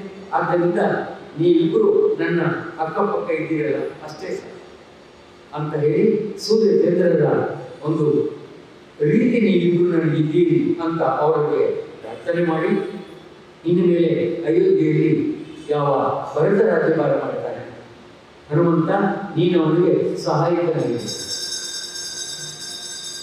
ಹೇಳ್ತಾರೆ. ವಿಭೀಷಣ ದೇವರು, ನಾನು ಹೇಳಬೇಕಾದ್ರೆ ಈಗಾಗಲೇ ಲಂಕೆಯನ್ನು ಆಳ್ತಾ ಇದೆ, ಆದರೂ ಕೂಡ ನಿಮಗೆ ಏನಾದರೂ ಆಳ್ವಿಕೆಯಲ್ಲಿ ಏನಾದರೂ ಕಷ್ಟ ಬಂದರೆ ಎಲ್ಲವನ್ನೂ ತಿಳಿದಿರುವಂಥ ಹನುಮಂತನ ಸಹಾಯವನ್ನು ನೀವು ಪಡೆಯುವುದು. ಹನುಮಂತನು ನಿಮ್ಮ ಜೊತೆಯಲ್ಲಿ ಇರ್ತಾನೆ, ಭರತರೂ ಇರ್ತಾರೆ, ಶತ್ರುಘ್ನನೂ ಇರ್ತಾನೆ ಅಂತ ಎಲ್ಲರಿಗೂ ಸಮಾಧಾನ ಹೇಳಿ, ನಾನು ಅವತಾರ ಮುಗಿಸಿದ ಮೇಲೆ ನೀವಿಬ್ಬರು ಅರಮನೆಗೆ ಹೋಗಿ ಅಲ್ಲಿ ನಾನೊಂದು ಸಂದೇಶವನ್ನು ಕೊಡ್ತೇನೆ. ಅದನ್ನು ವಸಿಷ್ಠರ ಮಗ ಈಗ ಗುರುವಾಗಿದ್ದಾನೆ, ಅವನಿಗೆ ಕೈಲಿ ಇಡೀ ಅಯೋಧ್ಯ ಜನರಿಗೆ ತಿಳಿಸಬೇಕು ಅಂತ ಹೇಳಿ ರಾಮದೇವರು ಮಹಾಪ್ರಸ್ಥಾನದ ಕೊನೆಯಲ್ಲಿ ಕೊಡುವಂಥ ಒಂದು ಮರಣ ಶಾಸನ ಅಂತ ಹೇಳ್ತಾರೆ ಇವತ್ತಿನ ಭಾಷೆಯಲ್ಲಿ. ಅದು ಶಾಸನ, ಕೊನೆಯಲ್ಲಿ ಹೇಳಿದಂಥ ತೀರ್ಪು ರಾಮದೇವರು. ಯಾವ ಬ್ರಹ್ಮನ ಸೃಷ್ಟಿಯಲ್ಲಿ ಬಂದಂಥ ಮನುಷ್ಯ ಸೃಷ್ಟಿಯಾದ ಮೇಲೆ ಸ್ಥಿತಿಗೆ ಹೆದರಬಾರದು, ಸಾವಿಗೆ ಇಚ್ಛೆ ಪಡಬೇಕು. ಮೊದಲನೇ ಸಂದೇಶ, ಹುಟ್ಟಿದ ಮೇಲೆ ಸ್ಥಿತಿ ಎದುರು ಬದುಕೋದು, ಹೀಗೆ ಬದುಕಬೇಕು ಅನ್ನೋ ಆಸೆ ಇರಬಾರ್ದು. ನೀನು ಹೆಂಗೆ ಇಟ್ಟಿದ್ಯೋ ಹಂಗಿರ್ತೇನೆ, ನೀನು ಇಟ್ಟಂಗೆ ಇರುವೆ ನೋಡೋಣ ಅಷ್ಟೇ. ಇಲ್ಲ, ಅವನು ಹೆಂಗಿರ್ತಾನೆ ಆ ರೀತಿ ಇರಲಿಕ್ಕೆ ಸಿದ್ಧವಾಗಿರ್ಬೇಕು ಮನುಷ್ಯರಾಗ. ಮತ್ತೆ ಸಾವನ್ನ ಒಪ್ಪಿಕೊಳ್ಳುವಂಥ ತೀರ್ಮಾನ, ಸಾವಿಗೆ ಎದುರುಕೊಳ್ಳುವಂಥ ತೀರ್ಮಾನ ಇರಬಾರ್ದು. ಇದು ರಾಮ ಮಹಾಪ್ರಸ್ಥಾನದ ಕೊನೆಯಲ್ಲಿ ಕೊಟ್ಟಂತ ಮೊದಲನೇ ಸಂದೇಶ. ಎರಡನೇ ಸಂದೇಶ, ಸತ್ಯಂ ಇದಾಗಮ ನಿಜವೃತ್ಯವಾಸಿನಂ. ನರಸಿಂಹದೇವರಿಗೆ ಪ್ರಹ್ಲಾದರಾಜ ಹೇಳ್ತಾರೆ, ಯಾರು ವಿಧಾತ ಅಂದರೆ ಸತ್ಯ, ಯಾವುದನ್ನ ವಿಧಿವಿಲಾಸ ವಿಧಾತನ ಒಂದು ಮಹಾಪವಾಡ ಅಂತ ಹೇಳ್ತೀವೋ ಅದಕ್ಕೆ ಇನ್ನೊಂದು ಅರ್ಥ ಸತ್ಯ. ಸತ್ಯಮೇವ ಜಯತೆ, ಅದನ್ನೇ ಈ ದೇಶದ ಸ್ಲೋಗನ್ ಮಾಡಿದ್ರು. ಅದನ್ನು ಯಾರು ಹೇಳೋದಿಲ್ಲ. ಈಗ ನಿನಗೆ ಜಯ ಇರಬೇಕಾದ್ರೆ ಸತ್ಯವನ್ನೇ ಹೇಳಿದೆ. ಆದ್ದರಿಂದಲೇ ಸತ್ಯವನ್ನೇ ನಂಬಿದ್ದ ಪಾಂಡವರಿಗೆ ಜಯವಾಯಿತು. ಆದ್ದರಿಂದ ಮಹಾಭಾರತಕ್ಕೆ ಜಯ ಅನ್ನುವ ಹೆಸರು ಕೊಟ್ಟರು ವಾದಿರಾಜರು. ಆದ್ದರಿಂದ ಅಯೋಧ್ಯೆಯ ಜನ ಸತ್ಯದಿಂದ, ಧರ್ಮದಿಂದ, ನೇಮದಿಂದ, ನಿಷ್ಠೆಯಿಂದ ಇರಬೇಕು. ಇದರಿಂದ ಪ್ರಜೆಗೂ ಅನುಕೂಲ, ಪ್ರಭುವಿಗೂ ಅನುಕೂಲ. ಇದು ರಾಮನ ಎರಡನೇ ಸಂದೇಶ. ಕೊನೆಯದು ಮತ್ತು ಮೂರನೇ ಸಂದೇಶ, ಸ್ವಾರ್ಥಕ್ಕಾಗಿ ಬಾಳಬೇಕು, ತ್ಯಾಗಕ್ಕಾಗಿ ಬಾಳಬೇಕು. ಅತ್ಯಂತ ಮುಖ್ಯವಾದದ್ದು. ಹೆಂಡತಿಗಾಗಿ, ಮಕ್ಕಳಿಗಾಗಿ, ತಮ್ಮನಿಗಾಗಿ, ಅಣ್ಣನಿಗಾಗಿ, ಯಾರ್ಯಾರಿಗಾಗಿ, ಪಕ್ಕದ ಮನೆಯವರಿಗಾಗಿ ನಾನು ಬದುಕಿದ್ದೀನಿ ಅಂದರೆ ಅರ್ಥ ಇಲ್ಲ. ಹೆಂಡತಿಗೂ ನೀನು ಬದುಕಬೇಡ ಅನ್ನುವಂಥ ಶಾಸ್ತ್ರ. ನೀನು ಯಾರು ಅವಳನ್ನು ಕಾಪಾಡಲಿಕ್ಕೆ? ಎಲ್ಲರನ್ನೂ ಕಾಪಾಡುವುದಕ್ಕೆ ಜಗನ್ನಾಥನಿದ್ದಾನೆ. ಜಗತ್ತಿಗೆ ಗಂಡ ಶಿವನಾರಾಯಣ. ಅವನು ನಾವು ಸುಮ್ಮನೆ ನಮ್ಮ ಹೆಂಡತಿ ನಾವು ಸಾಕ್ತಾ ಇದ್ದೀವಿ ಅಂತ ಸ್ವಲ್ಪ ಹೆಚ್ಚು ಕಡಿಮೆ ಎಂದು ಕೊಟ್ಟು ಬಿಟ್ಟರೆ ಅವಮ್ಮ ಆವಾಗ ಸತ್ತೋಗ್ತಾರೆ. ಆಮೇಲೆ ಬದುಕುವುದೇ ಇಲ್ವ ಅವರು? ಯಾರು ಬದುಕಿಸ್ತಾರೆ ಅವ್ರನ್ನ? ಯಾವುದೋ ಒಂದು ಶಕ್ತಿ ಇದೆ. ಆ ಶಕ್ತಿಯನ್ನು ನಾವು ದೇವರು, ಅಂತಹ ಶಕ್ತಿಯನ್ನು ನಂಬಿ ಬದುಕಬೇಕು. ಇದು ರಾಮ ಸಂದೇಶ. ನಿಮ್ಮನ್ನು ನೋಡಿ ನೀವು ನಂಬೇಡಿ, ಬದುಕಬೇಡಿ.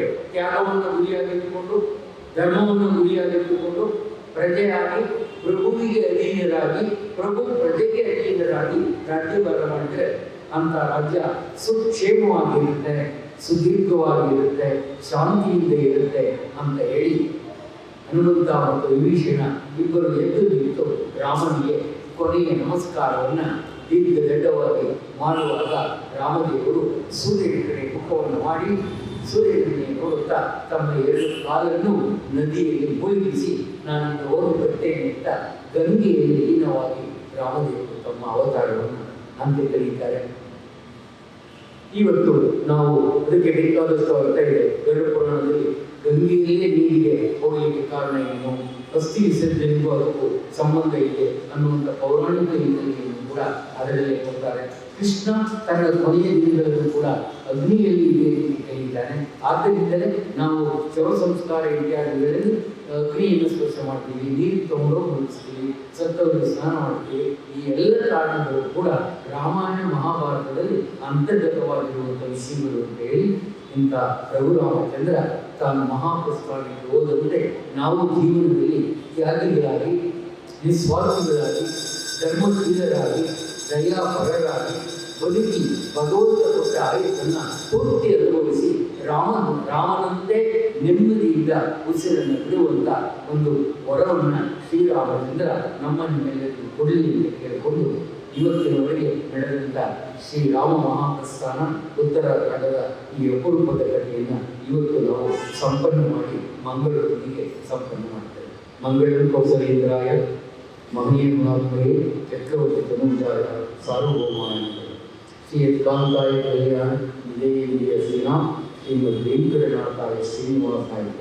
ಇಷ್ಟು ದಿವಸ ನಡೆದಂಥ ಈ ಒಂದು ಮಹಾಪ್ರಸ್ಥಾನದ ಕಿರು ಪರಿಚಯದ ಕಥಾ ಸರಣಿಕೆಯನ್ನು ಭಕ್ತಿಸಿರಿ ಅನ್ನುವಂಥ ಒಂದು ಈ ಚಾನಲ್ ಏನಿದೆ ಅದು ಪ್ರಚಾರ ಮಾಡಿ ಕಲೆಗೆ ಪ್ರೋತ್ಸಾಹ ಕೊಟ್ಟು ಎಲೆಮರೆ ಕಾರ್ಯವಿರುವ ಈ ಕಲಾವಿದನನ್ನು ಪರಿಚಯಿಸುವುದಕ್ಕೆ ಮಾಡಿರುವ ಈ ಕಾರ್ಯಕ್ರಮಕ್ಕೆ ನಾನು ಋಣಿಯಾಗಿರ್ತೇನೆ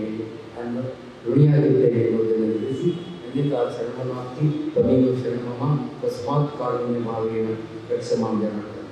ಓಂ ಸದ್ಗೋಮ ಸದ್ಗಮಯ ತಮಸ್ವಮ ಜ್ಯೋತಿರ್ಗಮಯ ಜ್ಯೋತಿರ್ಮ ಅಮೃತರ್ಗಮಯ. ಓಂ ಶಾಂತಿ ಶಾಂತಿ ಶಾಂತಿ. ಸರ್ವೇ ಜನಾ ಸುಖಿನೋ ಭವಂತು, ಸಮಸ್ತ ಸನ್ಮಂಗಳಾನಿ ಭವಂತು, ಲೋಕಾ ಸಮಸ್ತಾ ಸುಖಿನೋ ಭವಂತು. ಸರ್ವಂ ರಾಮಾರ್ಪಣಂ.